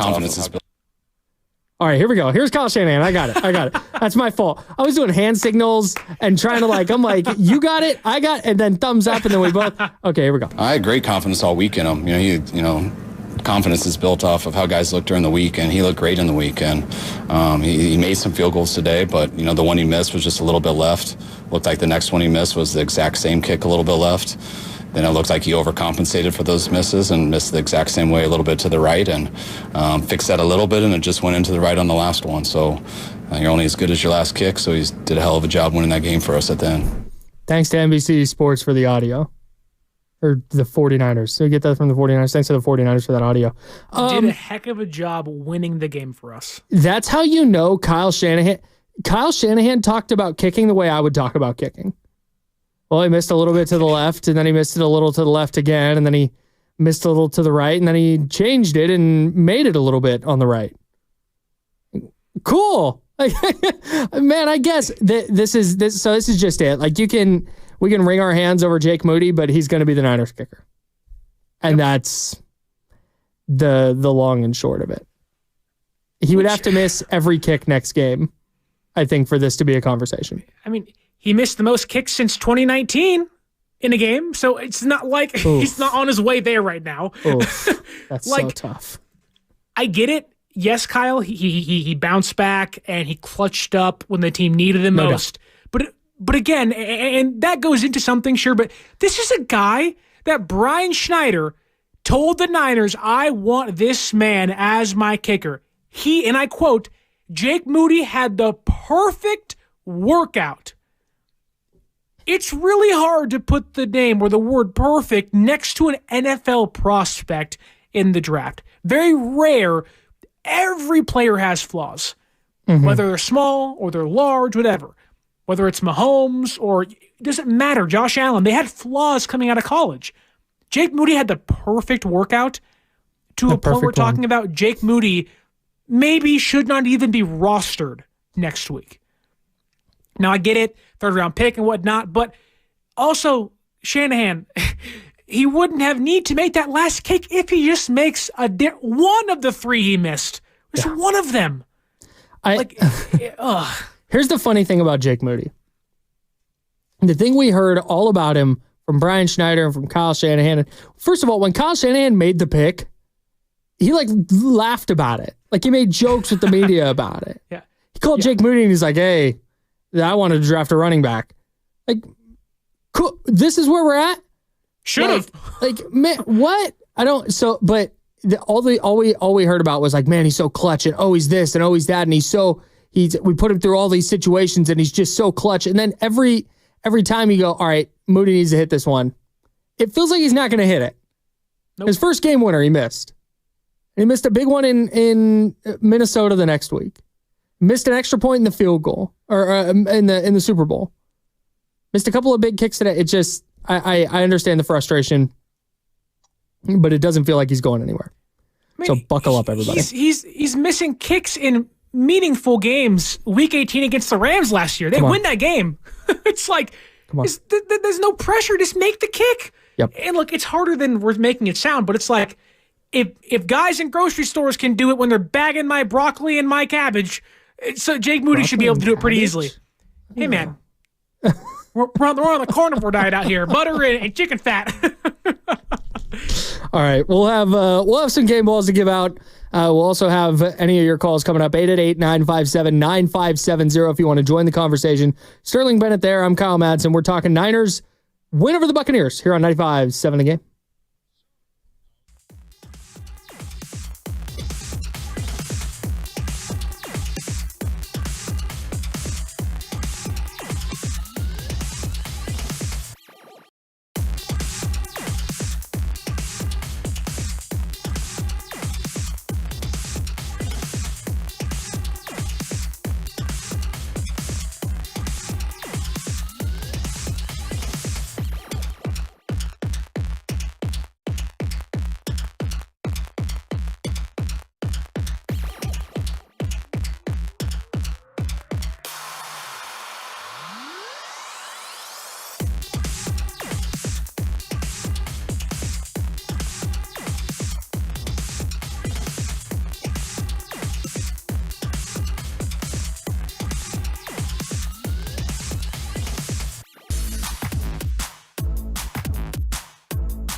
And Bennett with sounds from the locker room and your calls at 888-957-9570. Overtime continues now. Here we are trying to get the vibes up. Hey, here's Jake Cowling's muff punt. That's fine. No Mark Grandy today. Sterling Bennett's here. I'm Kyle Madsen. We're rocking with you until 3 o'clock. Then we'll hand it over to Mark Grandy and Warriors Live as he takes you up to 4 o'clock. The Warriors taking on the Oklahoma City Thunder tonight down in OKC. We'll have all the coverage for you right here on 95.7 The Game. Yeah, not great from Jake Cowling, but also a nice little bounce back from the rookie. He had a 31-yard punt return later in the game that helped set up a big 49ers drive. Shout out to Jacob Cowling. Let's see. That was that not the touchdown? Yeah, that was the touchdown to George Kittle. Wow, look at that. See what happens when you play cohesive football? You score more points. Look at that. Who would have thought? Huh, not me. Yeah, man, that's kind of I think that's not Kyle Shanahan. So look, here's where I want to kind of take this. 888-957-9570 if anybody's got any last minute thoughts on the Niners victory today. I'm willing to treat today as this is the compromise I'm willing to make. I'm willing to treat today as okay, Christian McCaffrey just came back. They're figuring stuff out. Ricky Pearsall is getting integrated into the offense. Juwan Jennings been out a couple weeks. Deebo Samuel's dealing with an oblique and a rib injury throughout the week. And this is all just kind of basically a redux of a week one, right?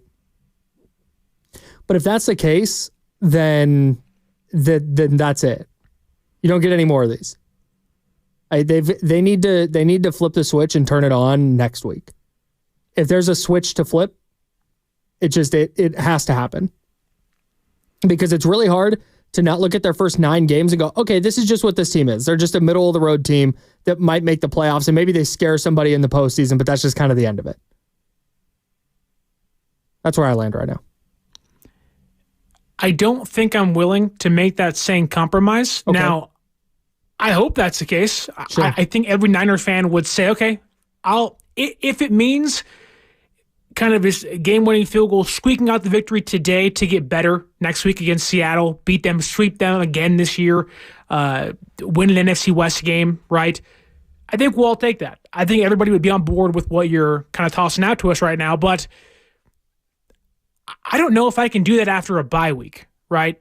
Like, usually your best performances, hopefully, are week 1, because everyone's healthy, usually. Fingers crossed, everyone's healthy. Mm-hmm. And while there can be some, okay, it's new year, getting fresh, but as soon as you hit that 3rd and 4th quarter, you should kind of get the oil starts turning, the motor starts running better, and you feel better about yourself. But after a bye week where you played 8 games and you have seen your struggles, you've seen where you're good, where you're bad, what needs to get fixed and whatnot, mm-hmm. I don't think games like this should be accepted from a team like this. Now, 1 or 2 games this year, cool. Sure. But when it's happened almost every game so far, that's where I'm like, wait a minute. Right. I don't know if I can sit back and say, okay, maybe next week anymore. So here, let me ask you this. Let's assume everything goes everything else is the same. The only thing we're going to change here today is that Jake Moody drills all 3 of his field goals. Or okay. those 3 field goals he missed.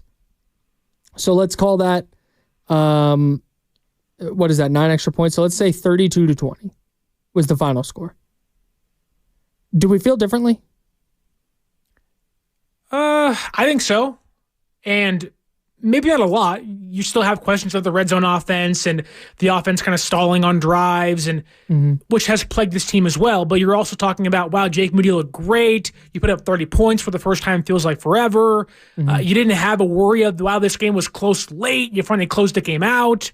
The defense held the Bucs to 20 points. Like, you're having there are similarities in, even if it was a 12-point victory, I don't think we're having this harsh conversation of, wow, they got lucky. They're lucky the Bucs didn't score a touchdown late in that drive. Yeah. 10 this game. Like, that's luck. Now, the defense played well, but they also gave the Buccaneers about 35 free yards on that drive. Like, sure. Seriously, like, this team got lucky today. They played bad football on key possessions, on key plays, and still won. Now, good teams do that at times. Sometimes it just happens. That's the NFL. The Commanders won on a game-winning Hail Mary. It happens. But I do think the conversation is a little bit different. Not a lot, but a little bit different. Yeah, I'm inclined to agree with you, especially since in the real world, if he makes all those kicks, like the game just looks different, right? And it looks probably more like a dominant 49ers win where the Buccaneers are having to drop back and throw, and all of a sudden pass protection becomes an issue. Yeah. So that's kind of where I do think if in the real world, again, I said if everything just went exactly the same, in reality, it doesn't. In reality, if Jake Moody makes the first field goal that he missed, it's 13-3 going into the half. And now the Bucs are down 10. And then if he hits the second one, it's, what does that make it? 16-10? Makes it 16-10. And that just, or whatever it would have. I just, the game looks a lot different, I think, if he hits those field goals. And we're talking about this game significantly differently. But again, third downs continue to be a problem. That one drive, going back to what actually happened in the game, you said, what did you say? How many yards of penalties? It was like 35. It had to be. It was 39 yards of penalties. Oh, my gosh. They went 58 yards on the drive and gained 19 yards. That's ridiculous. Jeez. That's outrageous. So no, it just that's why I'm willing to go, okay, fine. Let's this team probably is what they are, but okay, fine. I'll give you the benefit of the doubt. I'll go, okay, that drive where you give up 39 penalty yards, that's atypical. The drive where, or the 3 missed field goals in one game, that's pretty atypical. I'm willing to write some of these things off. What I'm not willing to write off, though, and I think this is the point you're making, is like mistakes have just kind of come to define what this team is this year. Whether it's special teams miscues, or whether it's a bad turnover here, or whether it's the inability to get a stop there, or whether it's a field goal instead of a touchdown there. It's just consistently problems with this team that Super Bowl teams don't have. So you go in, if they beat the brakes off Seattle next week, I'll go, okay, that's fine. Then that's okay. But if it's another close game with Seattle next week and it's hard fought and it's, man, they were up, but they blew the lead late and they had this special teams mistake, then that just kind of proves to me they are what they are. And this was not just a week one with everybody back. This was just a continuation of what we saw through the first 8 weeks. And it turns out the bye week didn't matter, which could very well be the case. Since we're playing with reality somewhat here, let's say Jake Moody still misses those 3 field goals. Okay. And they simply don't muff the punt. They don't score points off of it. They just don't muff the punt. Mm-hmm. The Bucs don't have 7 more points. They have 13. And you win 13-17. How do you feel then? Yeah. Like, wow, what a defensive, and that's more common for a Niners team in previous years. Wow, 13-17, Bucs defense came to play. They were stopping the run. Purdy wasn't great, but you still won by 4 points. Like, I'd feel better about that than what happened today. Even if Jake Moody makes those 3 field goals and you won 32 or 29-20, I might feel better about a 14-17 or a 10-17 win, because your defense must have played phenomenal football. And I think for the most part they did. The Niners team as a whole, mainly on special teams, cost this offense and defense cost them 16 points. Yep. Yeah. The Bucs wouldn't even have scored 16 points had special teams came to play. Yeah. Like, that's back-breaking stuff on a team that's trying to figure things out still in week number 10 of the NFL season. Yeah, just to solidify your point here. The Buccaneers' first 2 drives, 27 yards, 16 yards. Then they go 58 yards and kick a field goal. Then they get 0 yards on their next drive. And that was their drives for the first half. The second half, they go 6 yards and a punt. Then 21 yards to score a touchdown after the muffed punt. 70 yards to score a touchdown on their first drive of the fourth quarter. And then 4 yards, negative 13 yards, 19 yards, aided by 39 yards of penalties. They were good enough to win defensively today. And you're right. If you take out that muffed punt, I have a really hard time believing that they go find the end zone again, because if you take out that muffed punt, they're playing from behind more than they were. And maybe they can't lean on the run game as much. And I think the game just kind of looks different. But we've said that after basically every game this year.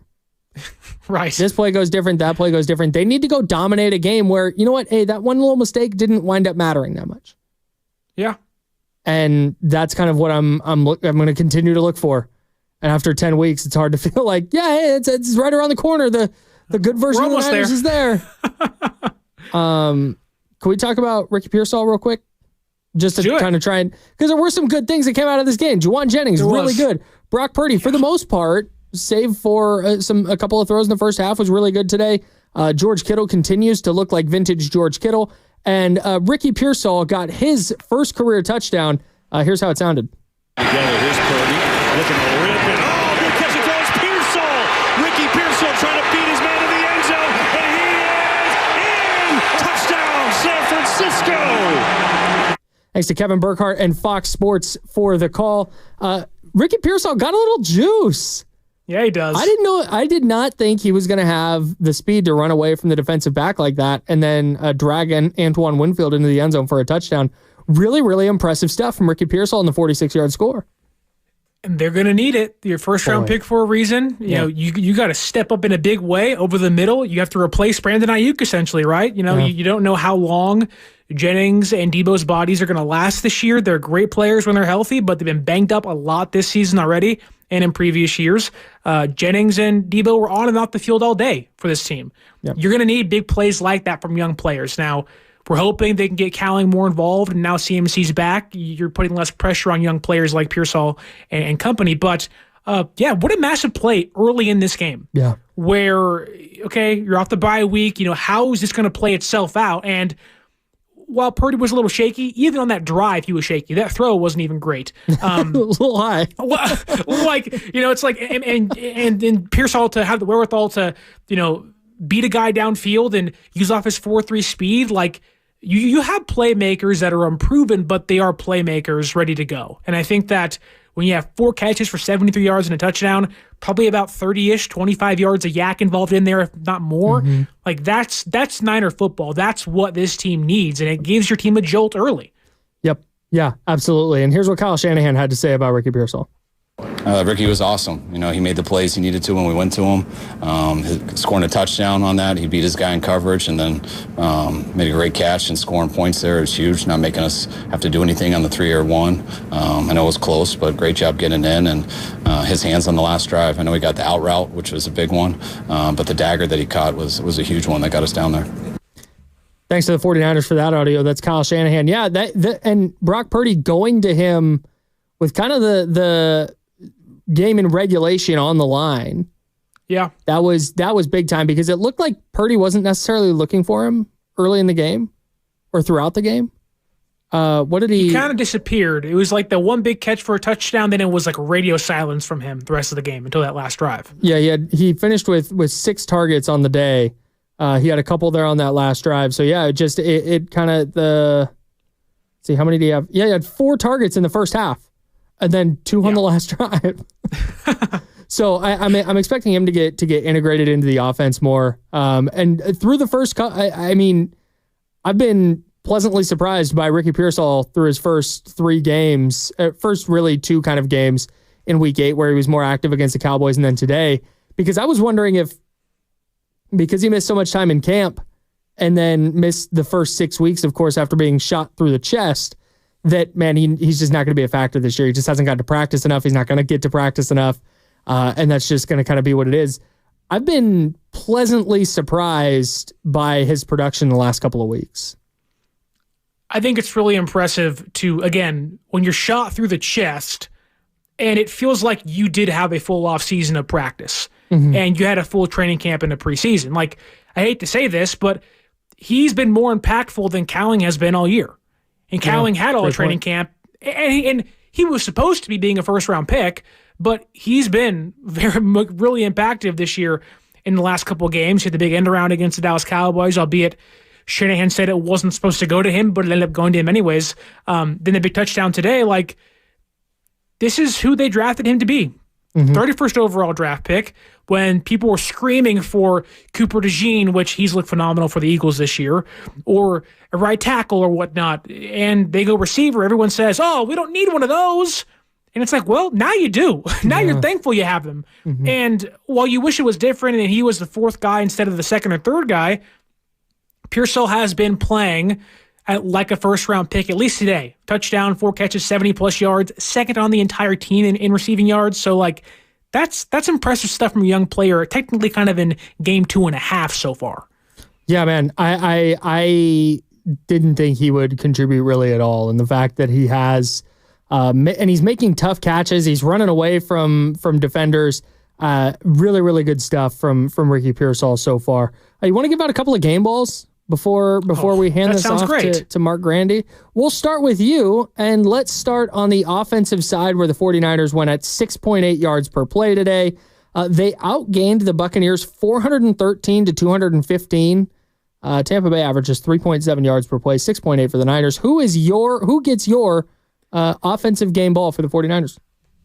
I think I'm going to go with their leading receiver on the day. I know he didn't get in the end zone, but Juwan Jennings. Man.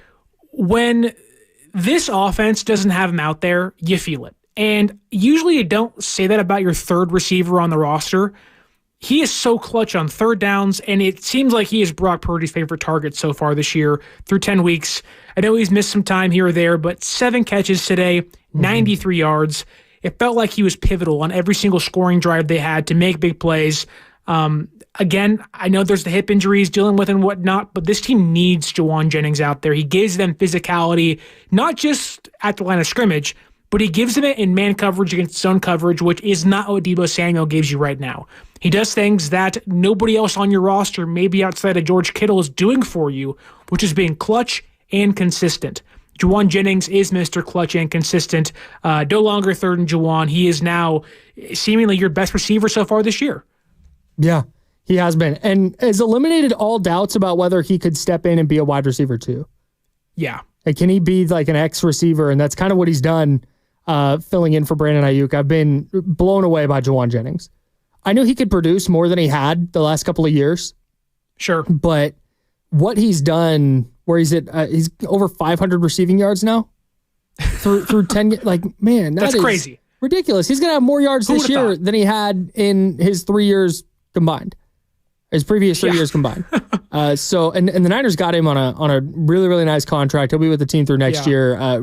Just good work by the front office and good work by Brock Purdy to find him today. And the thing I love about Jennings is very underrated, like after the catch. He's really hard to tackle. Just a good guy to have.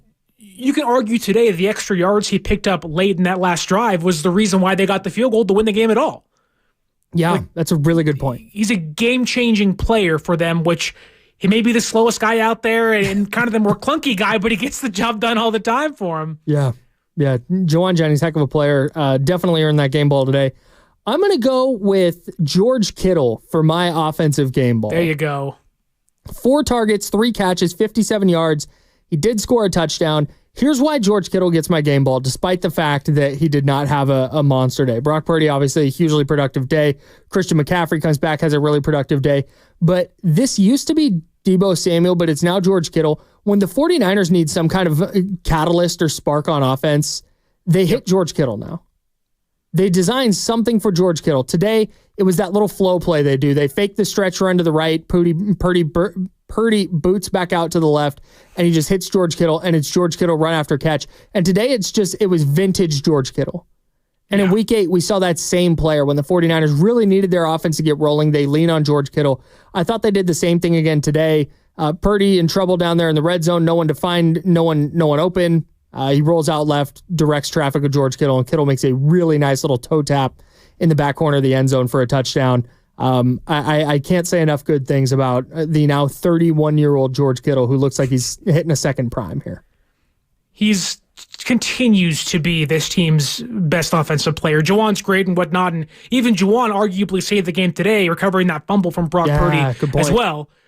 But Kittle just whether it's a touchdown in the red zone, he is just the league's best tight end this year. Yeah. A lot of talk of, what's his future look like in San Francisco? He looks like he hasn't missed a step this year. He looks awesome. He's healthy. And he is Brock Purdy's go-to guy in the red zone. And you need that. Big body tight ends. That's what creates the difference in the red zone. And George Kittle continues to be that for San Francisco. He had the 2020 season where he only played 8 games. He goes 634 yards, 2 touchdowns. Then 910 and 6 touchdowns, 910 yards and 6 touchdowns, but then 765 and 11 touchdowns. And I thought, okay, this is what he's going to kind of be. He's going to be in the 600 yard range, and he might just be a touchdown merchant now. But then he follows it up with 1,020 last year with 6 touchdowns, and this year he's on pace for more than 1,000 yards, and he's already at 7 touchdowns on the season. Just an incredible, incredible player. Who gets your defensive game ball for the 49ers? I have gone back and forth on this all day, or at least in the last 15 minutes since we've been talking about it. I think I'm going to give it to Renardo Green. Sure. There is the one play, I think it was 3rd down, maybe it was earlier than that, but Baker Mayfield gets out of pressure, and he makes this 360, this quick pivot, throw to the end zone, and Green just makes up for a misstep, puts his hands in the air, maybe got there a little too early, but undoubtedly saved the touchdown for the Buccaneers. And that's a rookie 2nd-round pick making big plays and having the wherewithal to have makeup speed in a game where you don't have Travarius Ward. You're relying on Isaac Yiadom out there, which he was fine today too, but he had 2 pass defenses. He had 5 tackles. He was pretty good against the run today, but arguably a game-saving touchdown play for a young player that you got to have step up. And you don't want to look too far in the future, but Mooney Ward may not be here next year, and in a day where I know it's tragic for him losing his daughter and hope they can find some solace in that, Green stepped up in a big way and looks like a star on defense for this team. I'm so happy you brought that play up, because one of the things that kept plaguing Ambry Thomas was when he got beat, he would panic. Yeah. And that's something that cornerbacks do a lot is oh my gosh, I got to get back. I got beat on this play. But Green having the wherewithal after getting beat to just get back into the play and get a hand up, get his head around, and knock the ball away, super impressive. I'm so happy you brought that play up. That's a great game ball. For me, it's Deommodore Lenoir. He's just constantly in the mix. He had a sick run stop today. He's playing great defense, whether he's outside or in the slot. He's playing great in coverage. And there were half a dozen plays today. I remember him sticking his nose in against the run. There just aren't that many better slot corners right now in the league than Deommodore Lenoir. So I want to make sure he gets his flowers today. 7 tackles for the 49ers slot corner today. He is this team's best cornerback. Honestly, I think he's on his way to an all-pro season. He's been that good this year. Yeah. And sure, he gets some help from some guys getting banged up and whatnot, but Lenoir has just continued to be, and also he talks so much trash and he can back it up. Does he? Guys do that and they can't back it up. Lenoir has his nose in every single play. He's stuffing some runs. He's making tackles. He's getting turnovers, getting takeaways, and also stopping receivers from even sniffing the football. Yeah. Yeah. And I thought today, the Niners Tom Brady pointed this out. They're running a ton of zone, which I thought was kind of weird considering the Buccaneers receiving core. It's like, man, just let your dudes line up in man and go against these various wide receivers of the Buccaneers. Jarrett Sterling Shepard, and is it Trey Palmer? Is that his name? Jalen McMillan was out there today. Was he? I think. No, Jalen McMillan did not play today. He has couldn't tell he didn't catch anything. Yeah, thanks in part to Deommodore Lenoir, who gets our defensive game ball. All right, a quick update for you as we get ready to hand it off to Mark Grandy and Warriors Live. Quick look around the scoreboard. Where are we at? The Eagles are up 14-6 on the Dallas Cowboys at the half. That's good news for the 49ers, I think. I think you want to get the Cowboys as clear of a wild card spot as possible. The Chargers up on the Tennessee Titans 13-10. And the Arizona Cardinals, much to the chagrin of 49ers fans everywhere, are up 24-6 on the New York Football Jets. That's gross. Tough. So it looks like the 49ers will be in second place going into tonight, or into tomorrow night, where the LA Rams will host the Miami Dolphins. Rooting hard for the Dolphins in that one as the 49ers try and climb up the NFC West standings and maybe gain a little bit of separation from the cluster there in the division. But maybe the Jets make a comeback in the second half. Not counting on it. Me neither. Sterling, thank you so much, man. Really appreciate you as always. We will be back next week with overtime after the 49ers take on the Seattle Seahawks in another massive NFC West game that the 49ers need to win. And we'll nitpick that one as well, whether they win or lose. Sterling and I will be here with Mark Grandy as well. Sterling, thanks so much, man. Yes, sir. It's always fun. All right. Warriors Live coming up next with Mark Grandy, the Golden State Warriors in Oklahoma City to take on the Thunder. Can they wrap up this road trip with a victory? We will find out. It's Mark Grandy getting you ready right here. Sterling Bennett, thank you so much. Really appreciate you guys back behind the glass as well. I'm Kyle Madsen. This has been Overtime. We've been on 95.7 The Game.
Yes, it is. Welcome into Warriors Live on 95.7 The Game. Mark Grandy with you, and Warriors Live is presented by Xfinity. Stream sports from the best seat in the house with Xfinity. Bring on the good stuff. Well, the Warriors' 5-game road trip ends tonight in Oklahoma City, and no matter the result tonight, yes, I'm saying that out of the gate, no matter the result tonight, of course you want to win. You never want to lose. But no matter the result tonight, this is a successful road trip for the Golden State Warriors. You begin by winning in Houston. You were up by as many as 30 points in that game, and you had to get it done in overtime, but you got the win. That's all that matters. You took care of business in D.C., our nation's capital, against Jordan Poole and company. Then you went into Boston and handed the Celtics their first home loss of the season. That is already the Warriors' best win of the season, and the Warriors will be hard-pressed to get a better win than that, although tonight might qualify if they get it done tonight against the Thunder. Then you go to Cleveland last time out on Friday evening, and that game was over by halftime. It was kind of similar to the Boston road game of last year when the Warriors lost by 52 points. Wasn't quite that bad, but the game felt over at halftime. The Cavs were making everything, and the Warriors could not get any rhythm going offensively in that one. So 4 stops of this 5-game road trip done, and you're 3-1.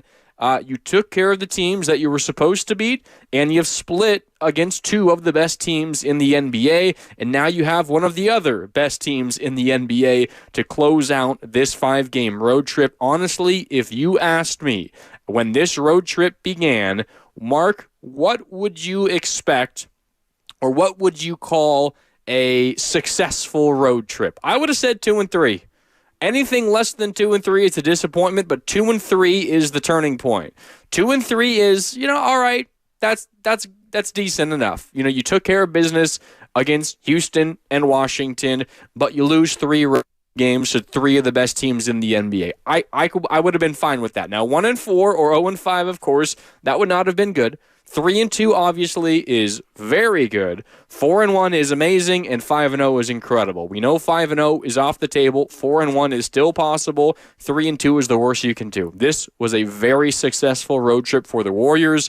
No matter what happens tonight, the one caveat, and I hate myself for even bringing it up, I'm going to knock on wood here. The one caveat, of course, is health.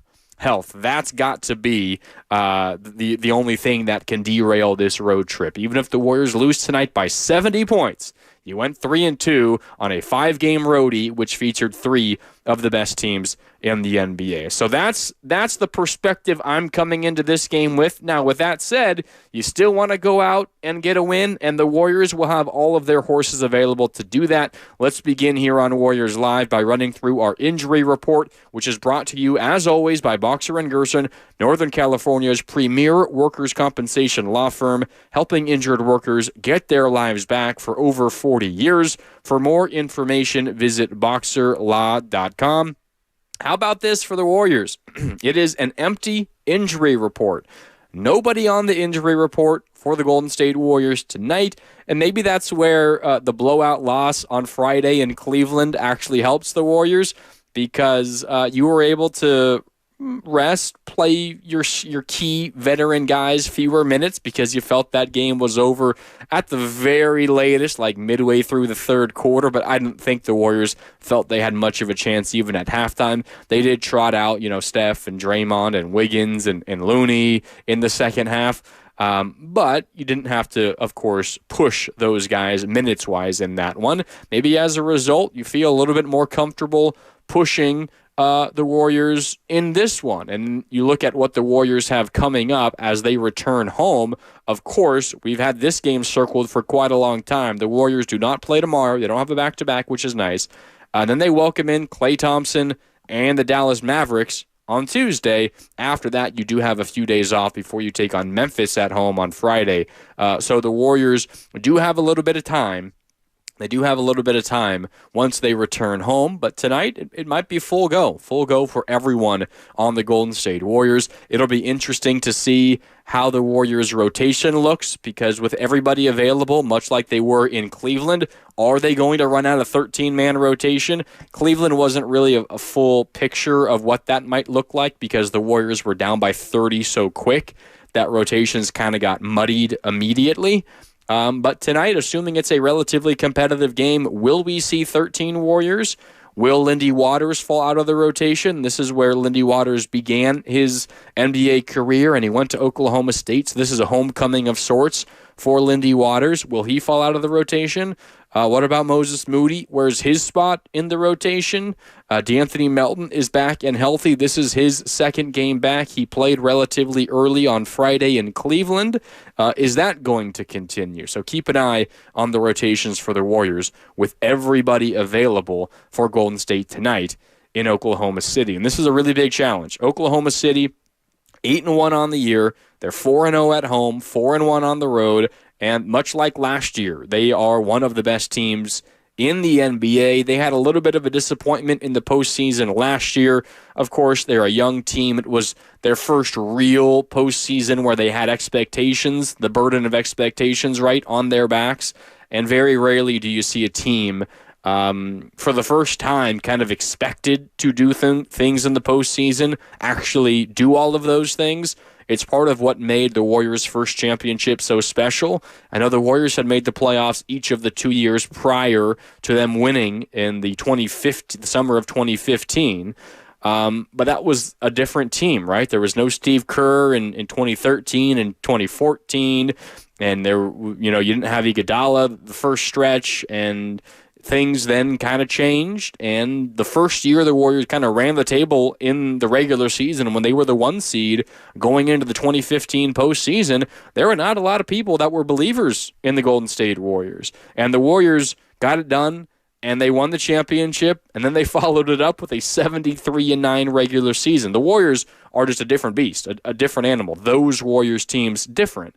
But it's important, I think, when discussing the Oklahoma City Thunder to kind of think about it in those ways. Just because they didn't do what a historically good basketball team like the Warriors did certainly does not mean they're not a good basketball team. Now, they are without a few key players as we continue on our injury report, which is again brought to you by Boxer and Gerson. The Thunder today without a trio who they've been without all season long. Without Jalen Williams, and that is not J-Dub Williams. Remember, one of the most interesting, funny stories in the NBA. The Oklahoma City Thunder have 2 Jalen Williamses. They were drafted the same year.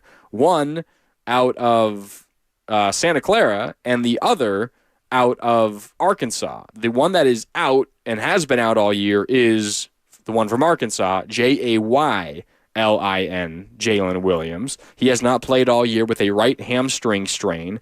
Isaiah Hartenstein, who was an offseason acquisition, has not played yet this year. He is also out tonight, a fractured left hand in the preseason.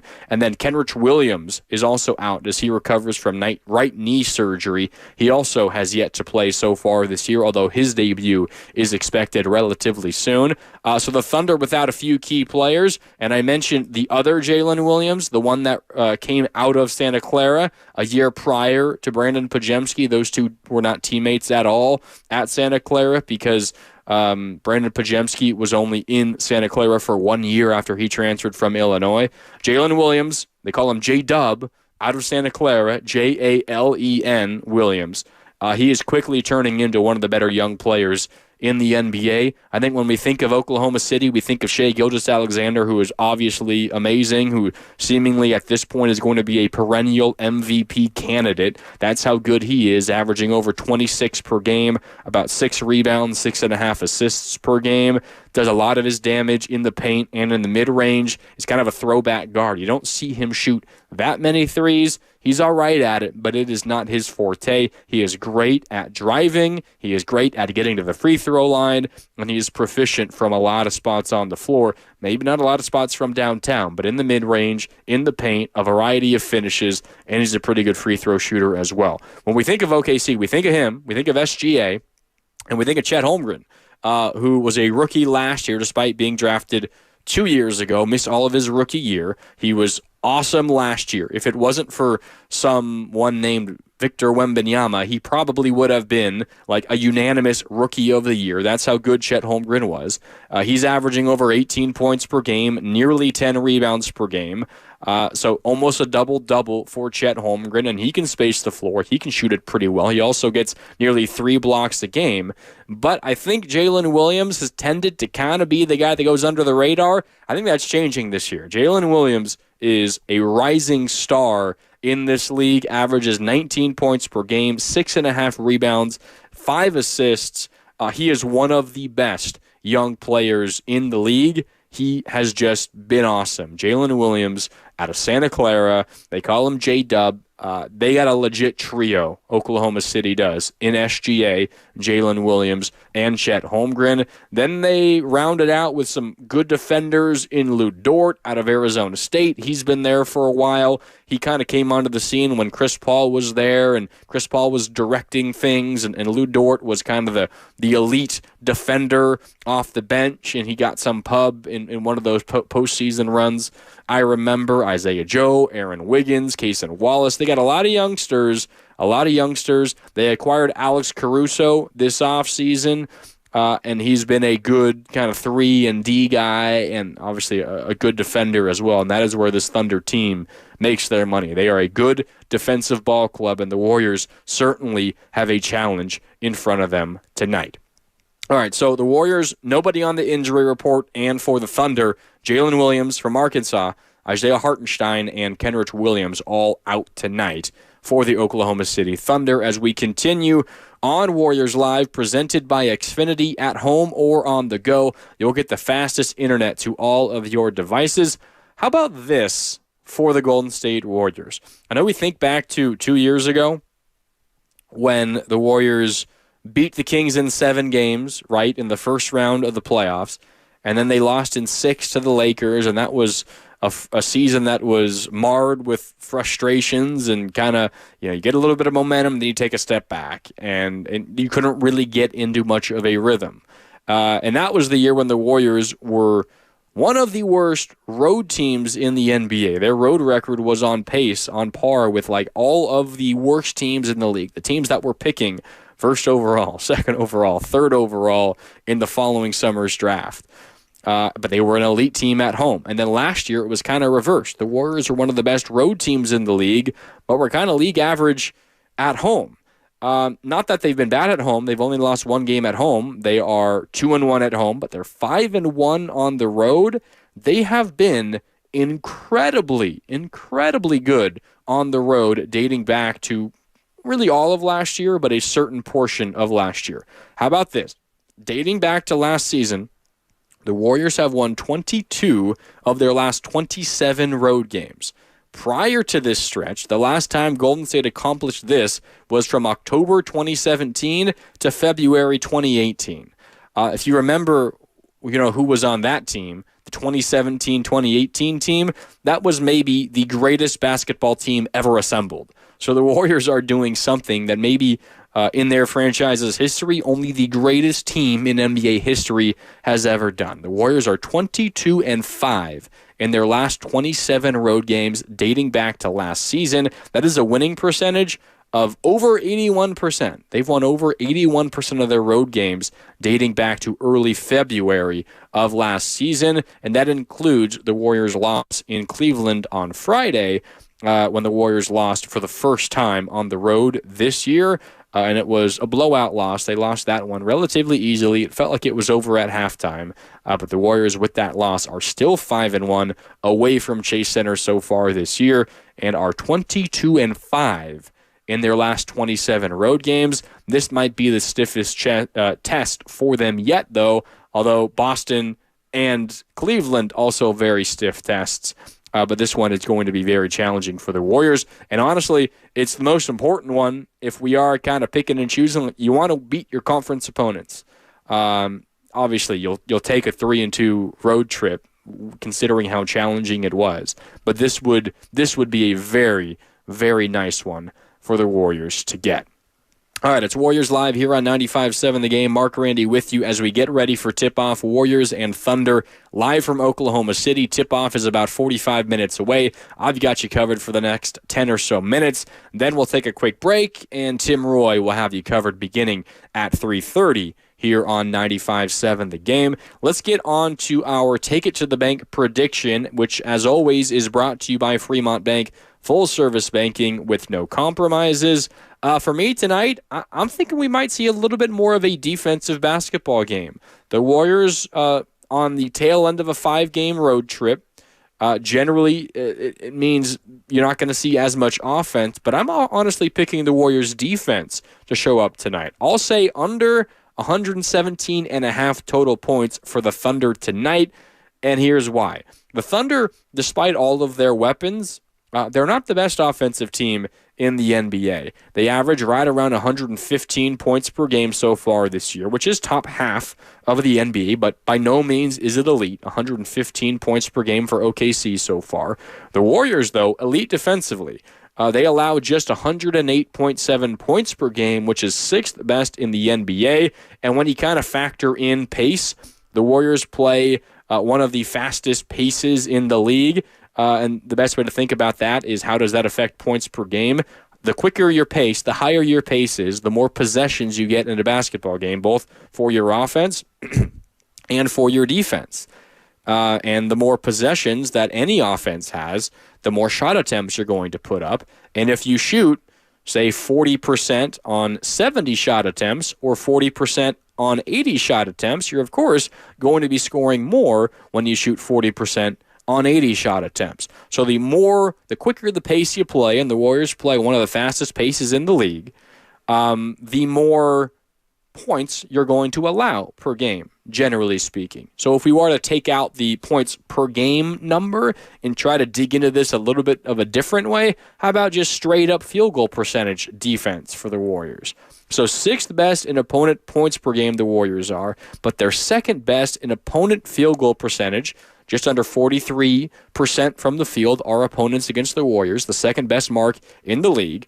And opponents shooting just 31.7% from downtown on the Warriors this year. That as well is the second best mark in the NBA. So the Golden State Warriors defense, make no excuses about it. They have been elite so far this year, and that has been a positive development for the Warriors. The defense, think back to last year, and last year was kind of a cluster. It's difficult to kind of track how it all went. The Warriors were a positive. They were a top half of the league defense last year. Those same marks last year, they were 9th in opponent field goal percentage and 11th in opponent three-point field goal percentage, but they're second in both so far this year.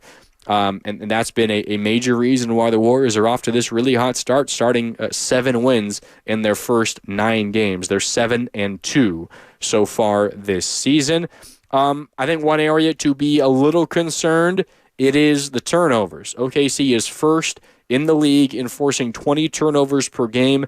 The Warriors have been decent. They only average about 14 turnovers per game, which is top half. It's tied for 10th best in the NBA, and OKC is not one of the best teams at turning those turnovers into points, despite the fact that they force 20 turnovers per game. OKC is 4th in turning those turnovers into points per game. So not the most efficient team, but they still hurt you that way, right? If you're first in turnovers per game, you'd love to be first in points off turnovers per game. The Thunder aren't quite that, but that is an area of this basketball game to keep an eye on. And as someone who, again, is locking up in our Take It to the Bank prediction brought to you by Fremont Bank, full-service banking with no compromises, I'm taking the under 117.5 for OKC tonight. The undoing could be turnovers. If the Warriors' turnovers snowballs, we kind of saw it a little bit in Cleveland, although that was more about Cleveland just making 3 after 3 after 3. I felt like they were on pace to break some sort of NBA record for made threes in that first half. And some of the turnovers kind of led into that. If that happens, then this prediction is in a little bit of danger. But despite, I think, what maybe the eye test says at times, the Warriors have been pretty decent points off of turnovers, or just turnovers in general so far this year. If they can limit the amount of easy buckets that OKC can get, make them beat you in the half court, this is a Warrior defense that can make life tough on just about everybody. So keep an eye on that. That's my Take It to the Bank prediction. Again, brought to you by Fremont Bank, full service banking and no compromises. It is Thunder under 117.5 total points tonight. We're continuing to get ready for Warriors and OKC from Oklahoma City. Tim Roy is standing by. He'll take over in just under 10 minutes from right now here on 95.7 The Game. But before we do get on out of here, we do got to get to our out-of-town game of the night, which is sponsored, as always, by the San Francisco International Airport. Wherever your team goes, you can get there from SFO. There are 11 games around the association tonight, and SFO can help you get to any and all of these locations this season, including Phoenix for Suns and Kings. This is an interesting matchup now because the Suns, they're tied with Thunder. I spent so much time complimenting the Thunder and their 8-1 start. The Suns are tied with them right there, 8-1 record. Meanwhile, the Kings are 5-4 to begin the season, and this becomes an interesting stretch for Phoenix because on the heels of this awesome start, they're 8-1. They're now without Kevin Durant, who suffered a left calf strain on Friday against the Mavericks, a really hard-fought road win for Phoenix on Friday evening, and he'll likely be out, according to reports, at least 2 weeks. We will see, but an extended absence for Kevin Durant. How do the Suns look without KD? Their first test without him is tonight in Phoenix against Domantas Sabonis, De'Aaron Fox, and the Sacramento Kings. So if you can't get there for the game tonight, of course, a little late to plan that trip, but if you want to get to Phoenix while the Warriors are in town this season, you got two options, and you can use SFO to get to the desert. In a couple of weeks, Saturday, November 30th, Warriors in Phoenix, or late in the regular season on April 8th, Those are the two dates for the Warriors in Phoenix this year. And who knows, that game on April 8th, maybe it's, a couple of teams jockeying for postseason positioning. And the game coming up here in a few weeks could be fun as well, because right around the holidays, a little bit of holiday travel, whatever you decide, SFO, of course, can help you get there. That is our out-of-town game of the night, sponsored by San Francisco International Airport. Wherever your team goes, you can get there from SFO. All right, just about a minute left here on Warriors Live on 95.7 The Game. It's the Dubs and the Thunder doing battle from Oklahoma City. The Warriors are 6-point underdogs in this basketball game tonight, and, that makes sense. Thunder, maybe the best team in the NBA. I think you can argue the best team in the Western Conference. They have not lost at home so far this year. They are 6-point favorites over the Golden State Warriors, but the Warriors, no slouches of their own. This is, though, the fifth game and the final game of a 5-game road trip. And generally speaking, you kind of get a team that's a little bit sluggish when you get to the end of long road trips like this. We'll see, though, if the Warriors are up for the challenge. All right, this has been Warriors Live, presented by Xfinity. At home or on the go, you'll get the fastest internet to all of your devices. My name is Mark Randy, signing off. I'll talk to you tonight for Warriors wrap-up when this game gets done. Maybe we're talking about a 4-1 road trip for the Golden State Warriors. Until then, Tim Roy and company have you covered live from OKC. Coming up next, Warriors basketball right here on 95.7 The Game.